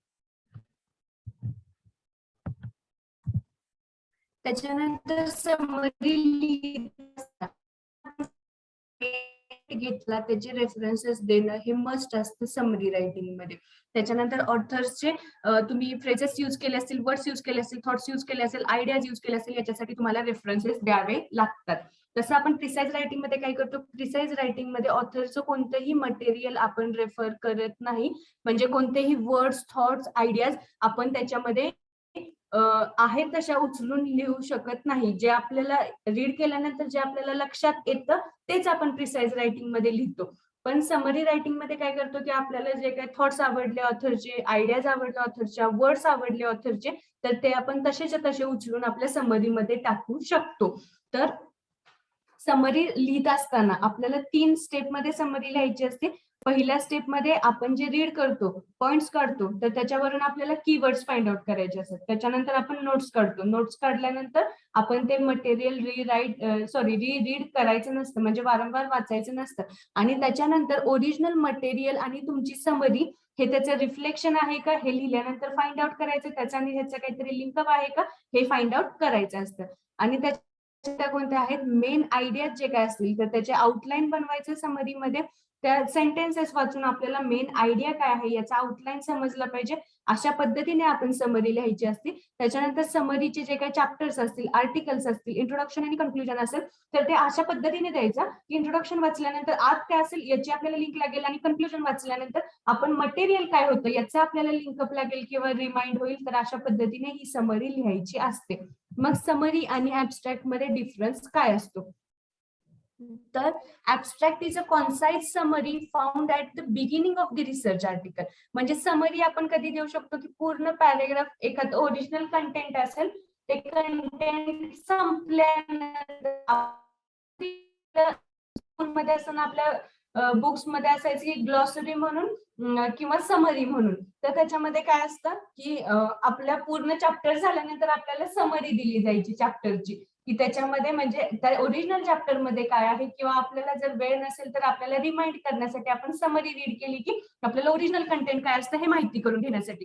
तसं समरी ही लास्टला पण दिली जाऊ शकते ती फर्स्टला पण दिली जाऊ शकते, त्याचं तसं काही नसतं. पण ऍब्स्ट्रॅक्ट जे असतं ते ओरिजिनल कंटेंटच्या आधी दिलं जातं. म्हणजे ओरिजिनल कंटेंटचं जे इंट्रोडक्शन पॉइंट असतो किंवा पार्ट असतो त्याच्या पण आधी हे ऍब्स्ट्रॅक्ट दिलं जातं. तर त्याला ऍब्स्ट्रॅक्टिंग असं म्हटलं जातं. आणि ते कशाला दिलं जातं ऍब्स्ट्रॅक्ट हे कशासाठी असतं हे रिसर्च आर्टिकल साठीच असतं फक्त. समरी आपण कोणत्याही गोष्टीची लिहू शकतो, प्रिसाइज रायटिंग आपण कोणत्याही गोष्टीचं करू शकतो, पण जे ऍब्स्ट्रॅक्ट असतं ते जे रिसर्च केलेलं मटेरियल असतं त्याच्यासाठीच फक्त आपण हे ऍब्स्ट्रॅक्ट यूज करू शकतो. Summary is a brief statement और account of the main points of a longer work. म्हणजे जे लॉंगर वर्क असतं किंवा लॉंग फॉर्मॅट मध्ये जे कॉन्टेंट दिलेलं असतं त्याचं हे समरी दिलेले असते किंवा ब्रीफ एक्सप्लेनेशन दिलेलं असते किंवा स्टेटमेंट्स दिलेले असतात. त्याच्यानंतर abstract is a type of summary. Abstract जे आहे ते समरीचं टाइप आहे. पण समरी कॅन बी, समरी काय काय असू शकते, सिनॉप्सिस समरी असू शकते, ऍब्स्ट्रॅक्ट समरी असू शकते किंवा एक्झिक्युटिव्ह समरी ही समरी असू शकते. म्हणजे ऍब्स्ट्रॅक्ट जे आहे ते समरीचं टाइप आहे. समरीमध्ये सिनॉप्सिस म्हणजे काय असतं की एखादं ओरिजिनल रिसर्च वर्क जे असतं तर ओरिजिनल रिसर्च वर्कच्या आपण निम्म जे सांगतो. म्हणजे फॉर एक्झाम्पल जर तुम्ही आता रिसर्च वर्क केलं, रिसर्च वर्क केल्यानंतर तुम्ही काय करता की रिसर्च मध्ये जे काय मेन रिझल्ट आले तर ते तुम्ही सिनॉप्सिस मध्ये दाखवता. तर त्याला आपण समरी म्हणू शकतो. म्हणजे त्या रिझल्ट वरून आपल्याला समजतं की फॉर एक्झाम्पल एखादा रिसर्च झाला, मग रिसर्च झाल्यानंतर त्याच्यातले जे रिस्पॉन्डंट्स होते तर आपण काय दाखवतो की रिस्पॉन्डंट्स हे जास्तीत जास्त मिडल एज ग्रुप मध्ये आपल्याला आढळले. त्याच्यानंतर रिस्पॉन्डंटचं एज्युकेशन जे काय होतं ते जास्तीत जास्त त्यांचं जे काय आहे ते एसएससी झालं होतं, काहींचं एचएससी झालं होतं. हे जे आपण दाखवतो तर ते रिसर्चचं जे काही सिनॉप्सिस असतं तर त्याला पण आपण समरी म्हणू शकतो. Abstract should contain the research purpose, method, result, conclusion आणि रेकमेंडेशन्स. तर ऍब्स्ट्रॅक्ट मध्ये कोणत्या कोणत्या गोष्टी येतात, रिसर्चचं पर्पज काय होतं म्हणजे ऑब्जेक्टिव्ह काय होते रिसर्चचे, रिसर्च मध्ये कोणती मेथोडॉलॉजी यूज केली, कोणती मेथोडॉलॉजी म्हणजे कोणत्या वेनी तो रिसर्च कंडक्ट केला. म्हणजे फॉर एक्झाम्पल एखादा रिसर्च कंडक्ट करत असताना मग तो फील्डचा असेल किंवा तो एखादा फील्ड वरती न होणारा असेल म्हणजे सर्वेचा वगैरे असेल. तर फील्ड वरती होणारा असेल तर मेथड आपण जर आता बॉटनीमध्ये रिसर्च करत असेल, बॉटनीमध्ये रिसर्च करत असेल तर आपल्याला काय असतं जर्मिनेशन असतं, पॉलिनेशन असतं. मग ते कोणत्या वेनी सेल्फ पॉलिनेटेड, क्रॉस पॉलिनेटेड असं जे असतं तर ते आपण ती मेथोडॉलॉजी झाली. म्हणजे सेल्फ पॉलिनेशनने आपण हा रिसर्च कम्प्लीट केला, क्रॉस पॉलिनेशनने हा आपण रिसर्च कम्प्लीट केला, ही त्याची मेथोडॉलॉजी असू शकते. आणि जर आपल्याला सर्वेवाला असेल म्हणजे एक्सटेन्शन इकॉनॉमिक्स मध्ये जे रिसर्च कंडक्ट केले जातात म्हणजे सोशोलॉजीमध्ये तर ते रिसर्च कसे असतात की त्यांचं मेथोडॉलॉजी काय असते किंवा त्यांचं मेथड काय असतं की एखादा डिस्ट्रिक्ट सिलेक्ट करायचा त्याच्या अंडर एखादी त्याच्या अंडर आपल्याला तालुके सिलेक्ट करायचे असतात. मग एका तालुक्यातून तुम्ही किती गावं घेता, मग एका गावातून तुम्ही किती रिस्पॉन्डंट्स घेता, असं मिळून तुमचे टोटल रिस्पॉन्डंट्स किती लागणार आहेत, 90, 120, 30, 40 किती रिस्पॉन्डंट्स लागणार आहेत याचं तुम्ही कॅल्क्युलेशन बनवता. तर ही तुमची मेथोडॉलॉजी झाली. म्हणजे तुम्ही रिस्पॉन्डंट्स हे पर्पजिवली सिलेक्ट केले, म्हणजे तुमचा पर्पज काय होता त्याच्याशीच रिलेटेड तुम्ही रिस्पॉन्डंट सिलेक्ट केले असतील तर तो पर्पजिव्ह झाला. त्याच्यानंतर तुम्ही रॅन्डमली रिस्पॉन्डंट सिलेक्ट केले असतील तर ते पण तुमच्या मेथोडॉलॉजी मध्ये येतात. त्याच्यानंतर तुमचे रिझल्ट्स काय होते तर ते तुम्ही बघू शकता. त्याच्यानंतर तुमचे कन्क्लुजन्स काय होते ते तुम्ही बघू शकता. त्याच्यानंतर तुमचे रिकमेंडेशन्स काय आहेत, म्हणजे तुमचे सजेशन्स काय आहेत त्या रिसर्चसाठी, ह्या सगळ्या गोष्टी ह्या ऍब्स्ट्रॅक्ट मध्ये येत असतात. त्याच्यानंतर समरीमध्ये काय असतं, समरीमध्ये फक्त जे काय फोकल पॉइंट आहे किंवा ओरिजिनल वर्क आहे त्याच्याबद्दल जे काय त्याची मेन थीम आहे, सेंट्रल थीम आहे किंवा इम्पॉर्टंट जे काय पॉइंट्स आहेत तेच फक्त एक्सप्लेन केलेले असतात.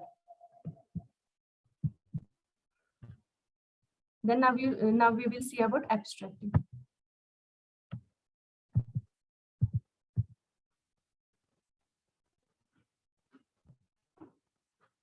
Abstracting means what? Abstract is a concise and accurate presentation of the contents of a document in a style similar to that of a original document. Abstracting जे असतं ते कॉन्साइज म्हणजे काय, समजेल अशा पद्धतीने क्लिअरली सगळ्या गोष्टी एक्सप्लेन केलेल्या असतात. ऍक्युरेट रिप्रेझेंटेशन असतं. म्हणजे आपण समरी मध्ये आणि प्रिसाइज मध्ये आपण स्वतःची भाषा यूज करतो. तसं ऍब्स्ट्रॅक्ट मध्ये काय असतं की ऍक्युरेट रिप्रेझेंटेशन असतं. जे काय मेन कंटेंट आहे, मेन रिसर्च आहे त्याचं ऍक्युरेट रिप्रेझेंटेशन आपल्याला हे ऍब्स्ट्रॅक्ट मध्ये दिसतं. ज्याच्यामध्ये आपल्याला सिमिलर स्टाईल, ओरिजिनल डॉक्युमेंटची सिमिलर स्टाईल आपल्याला ही ऍब्स्ट्रॅक्ट मध्ये बघायला मिळत असते. त्याच्यानंतर purpose of abstract. What is the purpose of abstract? It helps the reader assess the contents of a document without having to read the whole document. म्हणजे जेव्हा एखादा पर्सन हे ऍब्स्ट्रॅक्ट रीड करतं तर त्याच्यातून काय असतं की जे काही इम्पॉर्टंट कॉन्टेंट आहे तर तेच आपल्याला त्याच्यातून समजलं जाते किंवा त्याच्यातून होल डॉक्युमेंट काय आहे हे त्या ऍब्स्ट्रॅक्ट वाचल्यानंतर आपल्याला समजतं. फॉर एक्झाम्पल ऍब्स्ट्रॅक्टिंग म्हणजे काय की आपण जेव्हा चाळणीने एखादी गोष्ट चाळत असतो किंवा आपल्याला एखादी गोष्ट ही गाळायची असते तर त्या टायमिंगला काय होतं की जे इम्पॉर्टंट पार्ट आहे ते एक तर त्या चाळणीच्या वरती राहतो किंवा जो आपल्याला इम्पॉर्टंट पार्ट पाहिजे असेल तर चाळणीच्या खाली जातो. चाळण म्हणजे सिव्ह ज्याला आपण म्हणतो. तर ते सिव्ह मध्ये काय असतं, जेव्हा आपण सिव्हिंग करत असतो तर त्या टायमिंगला काय करत असतो आपण एखाद्या गोष्टीचा ऍब्स्ट्रॅक्ट करत असतो. ऍब्स्ट्रॅक्ट म्हणजे काय की ओरिजिनल कंटेंट काय आहे तेच आपण छोटासा पार्ट करत असतो त्याचा. मग ते त्या छोट्याशा पार्टवरून ओरिजिनल पार्ट काय आहे हे आपल्याला लक्षात येतं किंवा छोट्याशा पार्टवरून छोटासा पार्ट रीड केल्यानंतर ओरिजिनल पार्ट काय असेल, ओरिजिनल डॉक्युमेंट काय असेल हे आपल्याला जे समजतं तर त्याला ऍब्स्ट्रॅक्ट असं म्हणतो आपण. The reader can narrow the selection of documents based upon their abstract. It increases the efficiency of searching. म्हणजे आपण काय करतो, एखाद्या आपल्याला रिसर्चसाठी रेफरन्स म्हणून एखादं रिसर्च पेपर घ्यायचा असेल, रिसर्च आर्टिकल घ्यायचं असेल तर त्या टाइमला आपल्याकडे टाइम असतो का की होल आर्टिकल आपण रीड करत बसूया. रिसर्च पेपर कमीत कमी 4 ते 6 पेजेसचे असतात, पण रिसर्च आर्टिकल जे असतं, होल जो थेसिस असतो तो कमीत कमी म्हणजे 40 ते 50 पानांचा असून तो जास्तीत जास्त 250-300 पानांपर्यंत असू शकतो. तर एवढं वाचायला आपल्याकडे टाइम असतं का? नाही. तर आपल्याला पटकन एखादं मटेरियल सिलेक्ट करायचं असेल तर आपण काय करतो की ऍब्स्ट्रॅक्ट वाचतो. ऍब्स्ट्रॅक्ट मध्ये आपल्याला टायटल काय आहे, ऑब्जेक्टिव्ह काय आहेत, मेथोडॉलॉजी काय आहे, रिझल्ट काय होते, सजेशन्स काय होते, कन्क्लुजन्स काय होते, ह्या सगळ्या गोष्टी आपल्याला त्याच्यामध्ये बघायला मिळतात. मग त्या ऍब्स्ट्रॅक्ट वाचल्यानंतरच, ऍब्स्ट्रॅक्ट वाचण्यासाठी आपल्याला हार्डली 5 मिनिटं लागतात, 5 ते 10 मिनिटं. मग त्याच्यावरून आपल्याला समजतं की हे जे मटेरियल आहे तर हे आपल्या टॉपिकसाठी रिलेव्हंट आहे, युजफुल आहे का, त्याच्यावरून आपण ते सिलेक्ट करतो. त्याच्यासाठी ऍब्स्ट्रॅक्ट हे युजफुल असतं, ते हेल्प करतं आपल्याला ते इफिशियंट मॅनर मध्ये. एखादं वर्क जर आपल्याला सर्च करायचं असेल तर त्याच्यासाठी ते एक हेल्पफुल रोल प्ले करतं. Professional abstractors employed by organisation to abstract numerous documents. म्हणजे एखाद्या कंपनीसाठी, एखाद्या ऑर्गनायझेशनसाठी काय केलं जातं, ऍब्स्ट्रॅक्टर हे हायर केले जातात. म्हणजे जे मेन कंटेंटचे ऍब्स्ट्रॅक्टर हे ऍब्स्ट्रॅक्ट प्रॉपरली बनवू शकतात तर तसे पर्सन हे हायर केले जातात, एखाद्या ऑर्गनायझेशनसाठी हायर केले जातात. म्हणजे त्यांना काय जॉब दिला जातो, जॉब ऑफर केला जातो, म्हणजे त्यांच्या पुढे ओरिजिनल कंटेंट हे दिलं जातं, त्याच्यावरून ते एक ऍबस्ट्रॅक्ट बनवतात आणि ते प्रोफेशनल वे मध्ये ऍबस्ट्रॅक्टर असतात किंवा ते ऍबस्ट्रॅक्शन करत असतात एखाद्या गोष्टीचं. मग ते काय करतात की सब्जेक्ट आधी माहिती करून घेतात, म्हणजे if they know the subject well enough they can write a good abstract. त्यांना सब्जेक्टचं माहिती झालं व्यवस्थित तर त्याच्यावरती ते ऍबस्ट्रॅक्ट लिहू शकतात. मग many publications conferences ask the author to include an abstract of 100 to 200 words with the original document. म्हणजे जर एखाद्या ठिकाणी आपल्याला रिसर्च मटेरियल आपलं पब्लिश करायचं असेल, आर्टिकल पब्लिश करायचं असेल किंवा कॉन्फरन्सेस मध्ये जर आपल्याला एखादा आर्टिकल आपलं पब्लिश करायचं असेल रिसर्चशी रिलेटेड, तर त्याच्यावेळी काय करतात जे ऑर्गनायझर्स असतात कॉन्फरन्सेसचे किंवा पब्लिश करणारे, तर ते पहिल्यांदा आपल्याला काय विचारतात की तुमचा ऍबस्ट्रॅक्ट दाखवा किंवा तुमचा ऍबस्ट्रॅक्ट द्या मटेरियलचा. मग तो ऍबस्ट्रॅक्ट त्यांचं लिमिटेशन काय असतं, काहींचं लिमिटेशन 100 वर्ड्स असतं, काहींचं 200 वर्ड्स असतं. मग तेवढ्यामध्येच आपल्याला ते ऍबस्ट्रॅक्ट बनवायचं असतं. मग त्या ऍबस्ट्रॅक्ट वरून त्या ऍबस्ट्रॅक्ट सोबतच आपल्याला आपलं ओरिजिनल डॉक्युमेंट द्यावं लागतं किंवा ओरिजिनल रिसर्च वर्क द्यावं लागतं आणि त्या ऍबस्ट्रॅक्ट सोबत आपल्याला कीवर्ड्स पण द्यावे लागतात. कीवर्ड्स काहींचे मिनिमम 3 असतात, काहींचे मिनिमम 5 असतात, 7 असतात. तर हे असे कीवर्ड्स द्यायला लागतात आणि त्याच्यानंतरच आपलं हे वर्क जे पब्लिश होत असतं. मग त्या ऍबस्ट्रॅक्ट वरून काय होतं की जे टाइम असतं ते प्रत्येकाचं सेव्ह होत असतं, म्हणजे आपल्याला ओरिजिनल कंटेंट हे पूर्ण वाचायची गरज नसते. त्या ऍबस्ट्रॅक्ट वरून आपल्याला माहिती करून आपण घेऊ शकतो की ओरिजिनल मटेरियल काय असेल. पण जे म्हणजे ऑथर्स असतात एखाद्या रिसर्च पेपरचे, तर ते रिसर्च पेपर एवढे ऑथर्स जे असतात सगळेच ऑथर्स हे गुड ऍबस्ट्रॅक्टर असू शकत नाहीत. तर त्याच्यासाठी जे प्रोफेशनल ऍबस्ट्रॅक्टर्स असतात म्हणजे ज्यांचं प्रोफेशनच आहे ऍबस्ट्रॅक्टिंग करणं कंटेंटचं, ते प्रॉपरली एखाद्या गोष्टीचे ऍबस्ट्रॅक्ट बनवू शकतात ऍज कम्पेअर टू जे ओरिजिनल ऑथर्स असतात त्या रायटिंग मटेरियलचे. त्याच्यानंतर ऍबस्ट्रॅक्टची व्हॅल्यू ही कशावरती ठरवली जाते किंवा ते कशावरती ते चांगलं ऍबस्ट्रॅक्ट आहे की नाही हे डिसाईड केलं जातं. तर त्याच्यामध्ये पहिली जी गोष्ट आहे ऍबस्ट्रॅक्ट लेंथ. ऍबस्ट्रॅक्ट लेंथ मध्ये काय येतात, दोन ऍबस्ट्रॅक्टच्या लेंथ असतात, एक लॉंग ऍबस्ट्रॅक्ट असतं आणि एक शॉर्ट ऍबस्ट्रॅक्ट असतं. मग लॉंग ऍबस्ट्रॅक्ट मध्ये काय दिलेलं असतात, सगळ्या डिटेल्स तुमच्या ओरिजिनल जे रिसर्च वर्क असतात त्याच्याशी रिलेटेड सगळ्या डिटेल्स दिलेल्या असतात. त्याच्यामध्ये आपल्याला कीवर्ड्स दिलेले असतात आणि रिसर्चरला जे काय वाटतं ते सगळे त्याच्यामध्ये गोष्टी दिलेल्या असतात. म्हणजे पूर्ण इन शॉर्ट थोड्याशा मोठ्या पद्धतीमध्ये किंवा थोड्याशा लेंदी पद्धतीमध्ये ते ऍबस्ट्रॅक्ट हे दिलं जातं. पण शॉर्ट ऍबस्ट्रॅक्ट जे असतं, शॉर्ट ऍबस्ट्रॅक्ट वाचायला खूप कमी टाइम लागतो आणि त्याच्यामध्ये खूप साऱ्या गोष्टी ह्या दिलेल्या नसतात. पण जे लॉंग ऍबस्ट्रॅक्ट आहे, लॉंग ऍबस्ट्रॅक्ट वाचल्यानंतर आपल्याला रिकॉल करता येतात, म्हणजे आठवता येतात गोष्टी की त्याच्यामध्ये काय काय दिलं असतं. शॉर्ट ऍबस्ट्रॅक्ट मध्ये जास्त गोष्टी दिलेल्या नसतात, त्याच्यामुळे आपण कुठल्या गोष्टी लक्षात ठेवायच्या आणि कुठल्या गोष्टी कशा रिकॉल करायच्या हे आपल्याला लक्षात येत नाही. तर त्याच्यानंतर ऍबस्ट्रॅक्ट ओरिएंटेशन दुसरं जे आहे. ऍबस्ट्रॅक्ट ओरिएंटेशन म्हणजे काय, professional abstracting is done for a special market. Some abstracts are written for a general audience. म्हणजे जर एखाद्या गोष्टीचं आपल्याला मार्केटिंग करायचं असेल किंवा एखादी गोष्ट आपल्याला त्याचं पब्लिश करायचे असेल तर त्या टाइमला आपण काय करतो की त्याचं प्रोफेशनल ऍबस्ट्रॅक्टिंग करतो. प्रोफेशनल म्हणजे एखाद्या प्रोफेशनल ऍबस्ट्रॅक्टर कडून ते ऍबस्ट्रॅक्ट करून घेतो. आणि जर आपल्याला जनरल ऑडियन्स साठी लिहायचं असेल तरी पण आपण जनरल ऑडियन्स साठी पण ऍबस्ट्रॅक्ट बनवू शकतो. मग जनरल ऑडियन्स साठी काय ऑथर पण बनवू शकतो आणि प्रोफेशनल ऍबस्ट्रॅक्टर पण ऍबस्ट्रॅक्ट बनवू शकतो. क्वालिटी कशी असावी लागते. Not all abstracting is of high quality. म्हणजे सगळेच्या सगळे जे काय ऍबस्ट्रॅक्ट असतात ते हाय क्वालिटीचे नसतात. ज्यांनी ऑथरनी ऍबस्ट्रॅक्ट बनवलेले असतात, म्हणजे जो त्याचा ओरिजिनल ऑथर आहे, ओरिजिनल जो रिसर्चर आहे त्यांनी बनवलेले जे ऍबस्ट्रॅक्ट असतात ते लो क्वालिटीचे असतात, प्रोफेशनल क्वालिटीचे नसतात. पण जे प्रोफेशनल ऍबस्ट्रॅक्टर्स असतात म्हणजे जे प्रोफेशनल पर्सन्स असतात की जे ऍबस्ट्रॅक्ट बनवत असतात, तर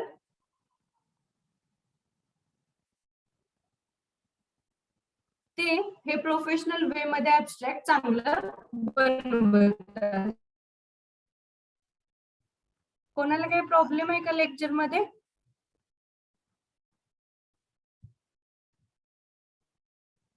कोणाला काही प्रॉब्लेम असेल तर तुम्ही चॅटबॉक्स मध्ये मेसेज करा, उगीच इंटरप्ट नका करू.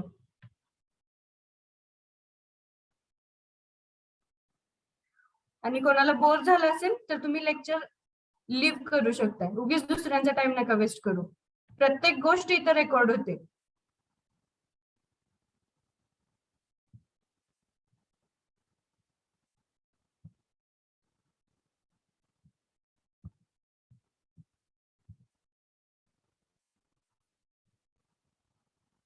त्याच्यानंतर nature of the original document. Original डॉक्युमेंटचं नेचर कसलं असलं पाहिजे की abstract can be in a different language to the original. म्हणजे आपण प्रिसाइज रायटिंगचा आणि समरायझिंगचा कसं करतो की जसं ओरिजिनल जर डॉक्युमेंट दिलेलं असतं प्रिसाइज रायटिंग आणि समरायझिंग मध्ये, की ओरिजिनल लँग्वेज ओरिजिनल डॉक्युमेंट आता मराठीत दिलं असेल तर त्याचा प्रिसाइज रायटिंग मराठीतच करतो. ओरिजिनल डॉक्युमेंट इंग्लिशमध्ये दिलं असेल त्याचं समरायझिंग आपण इंग्लिशमध्येच करतो. तसं ऍबस्ट्रॅक्टचं नसतं. ऍबस्ट्रॅक्ट कसं असतं की ऍबस्ट्रॅक्टचं जे ओरिजिनल कंटेंट जे असतं ते इंग्लिशमध्ये दिलं असेल त्याचं आपण ऍबस्ट्रॅक्टिंग हे मराठीत करू शकतो, हिंदीमध्ये करू शकतो, कन्नडा, तेलुगू, मल्याळम कोणत्याही लँग्वेज मध्ये करू शकतो. फॉर एक्झाम्पल त्याला काही लिमिट नाही. पण प्रिसाइज रायटिंग आणि समरायझिंग करत असताना जे कंटेंट ज्या लँग्वेज मध्ये त्याच लँग्वेज मध्ये प्रिसाइज रायटिंग आणि समरायझिंग हे केलं जातं.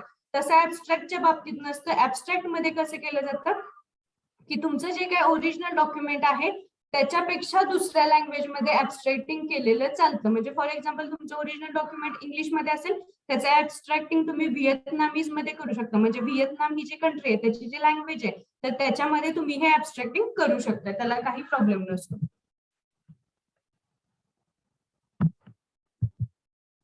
Types of abstract. तीन टाइप्स आहेत. पहिला आहे इन्फॉर्मेटिव्ह टाइप, दुसरा आहे इंडिकेटिव्ह टाइप आणि तिसरा आहे क्रिटिकल ऍबस्ट्रॅक्ट. तर पहिला जो आहे इन्फॉर्मेटिव्ह ऍबस्ट्रॅक्ट. इन्फॉर्मेटिव्ह ऍबस्ट्रॅक्ट मध्ये काय केलं जातं, इन्फॉर्मेटिव्ह ऍबस्ट्रॅक्ट मध्ये इन्फॉर्मेशन प्रोव्हाइड केली जाते ऍबस्ट्रॅक्ट बद्दल.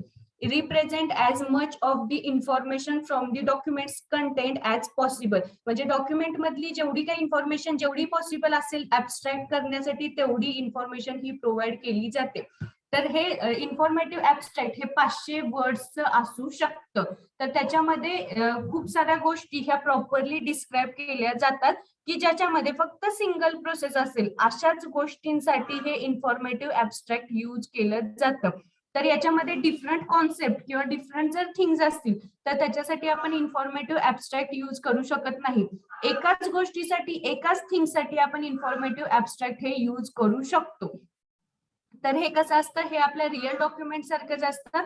मग रिसर्चरला काय गरज आहे त्याचं इनफ इन्फॉर्मेशन पर्पजेस हे या इन्फॉर्मेटिव्ह ऍबस्ट्रॅक्ट मध्ये दिले जातात.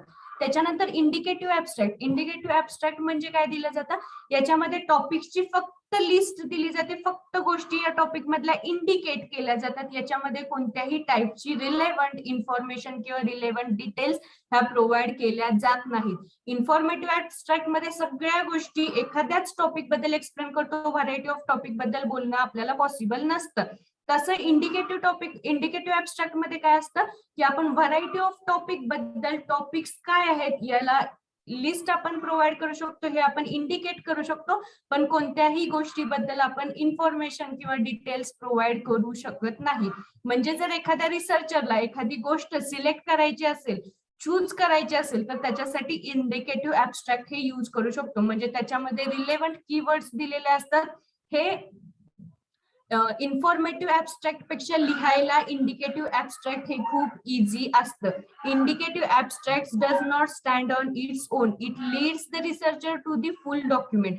म्हणजे इन्फॉर्मेटिव्ह ऍबस्ट्रॅक्ट मध्ये एखादा रिसर्चर काय करू शकतो किंवा ऑडियन्स काय करू शकतो, रीडर काय करू शकतो, तर ते इन्फॉर्मेटिव्ह ऍबस्ट्रॅक्ट वाचल्यानंतर त्याच्या लक्षात येतं की पूर्ण होल डॉक्युमेंट काय असेल. पण तसं इंडिकेटिव्ह ऍबस्ट्रॅक्ट वाचल्यानंतर ऑथरला किंवा रीडरला काय वाटतं की रीडरला फक्त समजतं की इंडिकेटिव्ह ऍबस्ट्रॅक्ट वाचल्यानंतर त्याच्या हे लक्षात येतं की आपल्याला ओरिजिनल डॉक्युमेंट रीड केल्याशिवाय ऑप्शन नाही. कारण की इंडिकेटिव्ह ऍबस्ट्रॅक्ट मध्ये एकाच टॉपिक बद्दल इन्फॉर्मेशन प्रोव्हाइड केलेली नसते, व्हरायटी ऑफ. म्हणजे जसं आपण एनलिस्ट करतो तसं हे इंडिकेटिव्ह ऍबस्ट्रॅक्ट मध्ये गोष्टी ह्या एनलिस्ट केलेल्या असतात फक्त. तर हे काय करू शकतं, फक्त लिटरेचर फाइंड आउट करण्यासाठी हेल्प करतं किंवा टॉपिक चूज करण्यासाठी हेल्प करतं. इन्फॉर्मेटिव्ह ऍबस्ट्रॅक्ट हे 500 वर्डचं असतं, हे लिहायला टाइम लागतो, हे खूप डीप मध्ये एक्सप्लेन केलेलं असतं. इंडिकेटिव्ह ऍबस्ट्रॅक्ट हे छोटं असतं, याच्यामध्ये फक्त गोष्टी एनलिस्ट केलेल्या असतात, हे लिहायला सोपं असतं. आणि जे तिसरा टाइप आहे तो आहे क्रिटिकल ऍबस्ट्रॅक्ट. क्रिटिकल ऍब्स्ट्रॅक्ट म्हणजे काय की क्रिटिकल लिसनिंग जसं आपण करतो. क्रिटिकल लिसनिंग म्हणजे काय, जे इंटरव्ह्यूच्या वेळी लिसनिंग केलं जातं. म्हणजे तुम्ही इंटरव्ह्यू देताय, समोरचे एखादी पॅनल तुमचा इंटरव्ह्यू घेतय, तर त्या टायमिंगला ते क्रिटिकल लिसनिंग करत असतात. म्हणजे तुम्ही जे बोलत असतात त्यातलं त्याच्यावरून तुमचे जजमेंट करत असतात, तुमचं इव्हॅल्युएशन करत असतात. त्याला क्रिटिकल लिसनिंग असं म्हटलं जातं. तसंच क्रिटिकल ऍब्स्ट्रॅक्टिंग म्हणजे काय असतं की एखादं कॉन्टेंट आपण रीड करतो, एखादं ओरिजिनल मटेरियल आपण रीड करतो आणि त्यातलं इव्हॅल्युएट करतो गोष्टी, कोणती इम्पॉर्टंट आहे, कोणती ओमिट केली पाहिजे, याच्या अकॉर्डिंग जे आपण ऍब्स्ट्रॅक्ट बनवतो त्याला क्रिटिकल ऍब्स्ट्रॅक्टिंग असं म्हटलं जातं. याच्यामध्ये गोष्टी असतात त्या जास्त डिस्क्राईब केल्या जातात. म्हणजे does more than just describe content. म्हणजे कॉन्टेंट जे डिस्क्राईब केलं जातं त्याच्यापेक्षा जास्त गोष्टी केल्या जातात. इव्हॅल्युएट करतं वर्क, ह्याच्यातलं कॉन्टेक्स्ट काय आहे हे फाइंड आउट करतं आणि त्याच्यावरून हे ऍब्स्ट्रॅक्ट लिहिलं जातं. हे ऍब्स्ट्रॅक्ट कॉमन फॉर्मॅट मध्ये नसतं किंवा हे कॉमनली युज केलं जात नाही. त्याच्यानंतर सिलेक्ट डॉक्युमेंट कोणते कोणते आपण सिलेक्ट केले पाहिजेत ऍब्स्ट्रॅक्ट बनवण्यासाठी. कस्टमरच्या रिलेव्हंट म्हणजे आपला ऑडियन्स कोण आहे हे माहिती करून घ्यायचं, त्यांच्या अकॉर्डिंग आपण हे ऍब्स्ट्रॅक्ट बनवू शकतो. त्याच्यानंतर एखाद्या सब्जेक्टला कॉन्ट्रीब्युशन देण्यासाठी, new contribution to the subject, एखाद्या सब्जेक्टला कॉन्ट्रीब्युट करण्यासाठी आपण ऍब्स्ट्रॅक्ट लिहू शकतो. एखादं फायनल रिपोर्ट असेल म्हणजे रिसर्च वर्क असेल त्याच्याशी रिलेटेड आपण ऍब्स्ट्रॅक्ट लिहू शकतो. रिलायबल सोर्सेस म्हणजे रिलिव्हंट सोर्सेस असतील, युजफुल सोर्सेस असतील त्याच्याशी रिलेटेड आपण ऍब्स्ट्रॅक्ट बनवू शकतो. स्पेसिफिक जर्नल्स जे काय असतील त्याच्यासाठी आपण ऍब्स्ट्रॅक्टिंग करू शकतो. द ऍब्स्ट्रॅक्टर म्हणजे ऍब्स्ट्रॅक्टरचं जे काही मटेरियल असतं त्याच्यावरून हे ऍब्स्ट्रॅक्टिंग आपण करू शकतो. मग प्रोसेस काय काय असते ऍब्स्ट्रॅक्टिंग करण्याची, तर याच्यामध्ये प्रोसेस दिलेली आहे. पहिला आहे read the document. Precise writing, summary, abstracting साठी आपल्याला मटेरियल हे रीड करावंच लागतं. त्याच्यानंतर अंडरस्टँड कॉन्टेंट, कॉन्टेंट अंडरस्टँड करावं लागतं आपल्याला मटेरियल रीड आउट केल्यानंतर. Focus on the result reported in document, कोणते कोणते रिझल्ट आपल्याला दाखवले ते त्याच्यामध्ये लिस्ट केलेले आहेत डॉक्युमेंटमध्ये, तर ते रिझल्ट आपल्याला रीड आउट करावे लागतात. त्याच्यानंतर मेक रिटर्न नोट्स, म्हणजे आपण रिझल्ट फाइंड आउट केल्यानंतर आपण नोट्स बनवायचे असतात ऍब्स्ट्रॅक्ट साठी. त्याच्यानंतर रफ ड्राफ्ट बनवायचा असतो ऍब्स्ट्रॅक्ट वरती. त्याच्यानंतर स्पेलिंग, अॅक्युरेसी, सगळ्या गोष्टी करेक्ट आहेत का ह्या गोष्टी आपण फाइंड आउट करायच्या असतात आणि त्याच्यानंतर आपण हे फायनल ऍब्स्ट्रॅक्ट लिहायचं असतं. तर ही प्रोसिजर आपल्याला फॉलो केल्यानंतर आपण हे ऍब्स्ट्रॅक्ट लिहू शकतो. This was our today's topic. I will show you what is meant by abstract. Abstract ची इमेज दाखवते. तो पण कोणाला काही इश्यूज असतील तर तुम्ही चॅट बॉक्स मध्ये मेसेजेस करू शकता.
तर हे असं रिसर्च पेपर असतो, रिसर्च आर्टिकल असतं हे असं.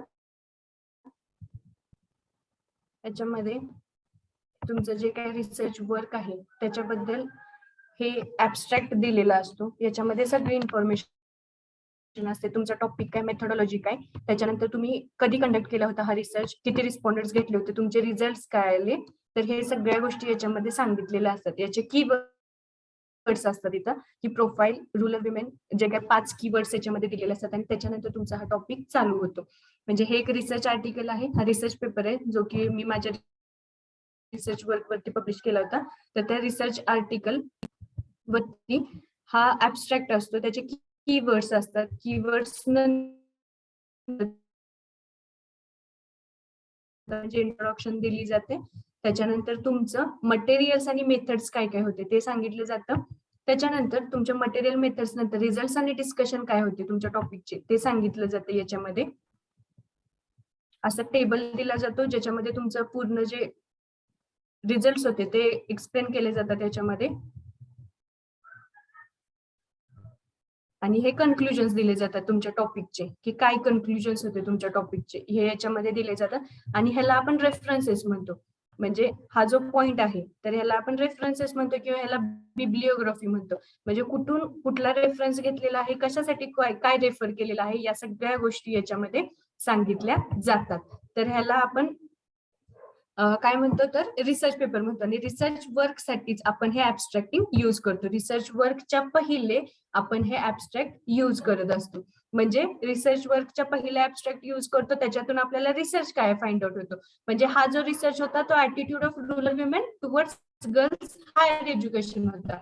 मग याचा मेन मेथड काय सांगितली जाते, की हा लातूर डिस्ट्रिक्ट मध्ये कंडक्ट केला होता. याच्यामध्ये रॅन्डमली सगळे तालुके, जिल्हा, गावं हे रॅन्डमली सिलेक्ट केले होते, पण पर्पजिवली रिस्पॉन्डंट सिलेक्ट केले होते. पर्पज काय होता थेसिसचा, की रिस्पॉन्डंट्स ज्या अशा फिमेल्स पाहिजेत की ज्यांचे ज्या मुली असतील ते 10वी-12वी मध्ये शिकणाऱ्या असतील.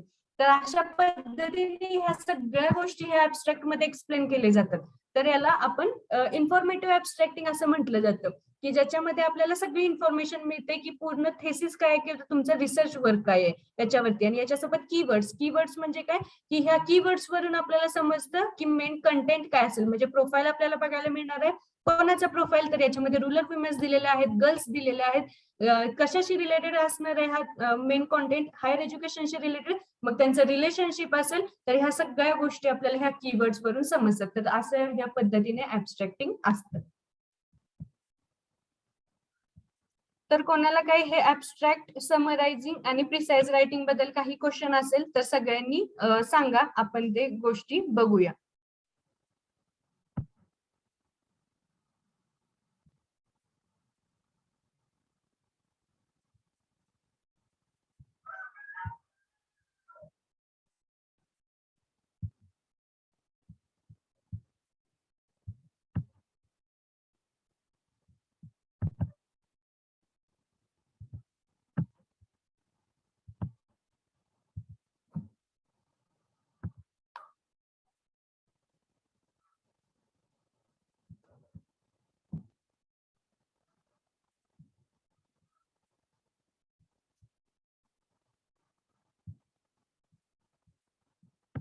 तर तुम्हाला मिड साठी सिलेबस सांगते, व्यवस्थित सगळ्यांनी स्टडी स्टार्ट करा.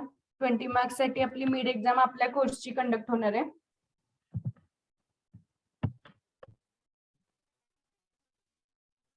तर आपलं पहिला आणि तिसरा युनिट कम्प्लीट झालेला आहे. पहिल्या युनिटमध्ये कम्युनिकेशन स्किल्स आहेत, तर त्याच्यावरती आपली मिड एक्झाम असणार आहे. मिड एक्झामचे क्वेश्चन्स त्याच्यावरती असतील. तर त्याच्यामध्ये 20 मार्क्स साठी 20 क्वेश्चन्स असतील, नंतर ते 10 मध्ये कन्वर्ट करून घेतले जातील फायनल तुमच्या सबमिशन वेळी मार्क्स सबमिशनसाठी. तर त्याच्यामध्ये तुम्हाला मिनिंग आणि प्रोसेस ऑफ कम्युनिकेशन पूर्ण पहिले युनिट रीड करायचं आहे. त्याच्यामध्ये मिनिंग आणि प्रोसेस ऑफ कम्युनिकेशन येतं. त्याच्यानंतर व्हर्बल आणि नॉन व्हर्बल कम्युनिकेशन येतं. व्हर्बल आणि नॉन व्हर्बल कम्युनिकेशन मध्ये sorry meaning and process of communication मध्ये तुम्हाला कोणत्या कोणत्या गोष्टी येतात, तर कम्युनिकेशन म्हणजे काय, त्याची डेफिनेशन काय, प्रोसेस कोणत्या वे मध्ये कम्युनिकेशन कंडक्ट केलं जातं, त्याच्यानंतर कम्युनिकेशनचे टाइप्स कोणते, या सगळ्या गोष्टी पहिल्या चॅप्टर मध्ये येतात. दुसरा चॅप्टर जो आहे तो व्हर्बल आणि नॉन व्हर्बल कम्युनिकेशन. मग त्याच्यामध्ये येतं की व्हर्बल कम्युनिकेशन म्हणजे काय, नॉन व्हर्बल कम्युनिकेशन म्हणजे काय, व्हर्बल कम्युनिकेशनच्या टाइप्स कोणत्या, नॉन व्हर्बल कम्युनिकेशनचे टाइप्स कोणते, आणि व्हर्बल कम्युनिकेशन मध्ये कम्युनिकेशन मॉडेल्स येतात. आपण जे कम्युनिकेशन मॉडेल्स बघितले म्हणजे Rogers and Shoemaker's communication model, Aristotle's, Lasswell, Schramm communication model, Shannon and Weaver's communication model, Leagans model, Lasswell's model, हे जे काही 7 आपण मॉडेल बघितलं, बर्लोजचं मॉडेल, तर हे जे सगळे मॉडेल्स आहेत तर त्यातले तुम्ही मॉडेल्स रीड आउट करायचे. त्याच्यानंतर पब्लिक स्पीकिंग म्हणजे काय, पब्लिक स्पीकिंग साठी कशा प्रकारे प्रिपरेशन्स केले जातात, काय पॉइंट्स कन्सिडर करायचे पब्लिक स्पीकिंग करत असताना. इम्प्रॉम्प्टिव्ह प्रेझेंटेशन म्हणजे काय, कशा पद्धतीने इम्प्रॉम्प्टिव्ह प्रेझेंटेशन आपण एम्बॅरेसमेंट अवॉइड करण्यासाठी कोणते आपण गोष्टी युज करू शकतो, या सगळ्याचा स्टडी करायचा. याच्यामध्ये इंडिव्हिज्युअल प्रेझेंटेशन काय आणि ग्रुप प्रेझेंटेशन काय हे मी तुम्हाला प्रॅक्टिकल मध्ये शिकवलं, त्याच्यामुळे तुम्हाला हे थेरीमध्ये घेतलेले नाहीये. तर तुम्ही ते तर तुम्हाला ज्या मी नोट्स प्रोव्हाइड केल्या त्याच्यामध्ये हे पूर्ण युनिट आहे, तर ते तुम्ही प्रॉपरली रीड करायचं. सेमिनार्स म्हणजे काय, कॉन्फरन्सेस म्हणजे काय, सेमिनार्स आणि कॉन्फरन्सेस मध्ये परत ग्रुप डिस्कशन्स येतात, मीटिंग्स म्हणजे काय हे येतं. या सगळ्या गोष्टींचा तुम्ही प्रॉपरली स्टडी करायचं. आणि ह्या पहिला युनिट साठी असेल 20 मार्क्स साठी 20 क्वेश्चन्स असतील. तर याच्या रिगार्डिंग तुम्ही स्टडीला स्टार्ट करा. नेक्स्ट वीक पासून तुमची मिड एक्झाम आहे. कोणाला कोणती गोष्ट समजली नसेल तर चॅट बॉक्स मध्ये मेसेज करा, समजले असेल तर हो म्हणून सांगा, आपण अटेंडन्स घेऊया आणि लेक्चर आपलं स्टॉप करूया.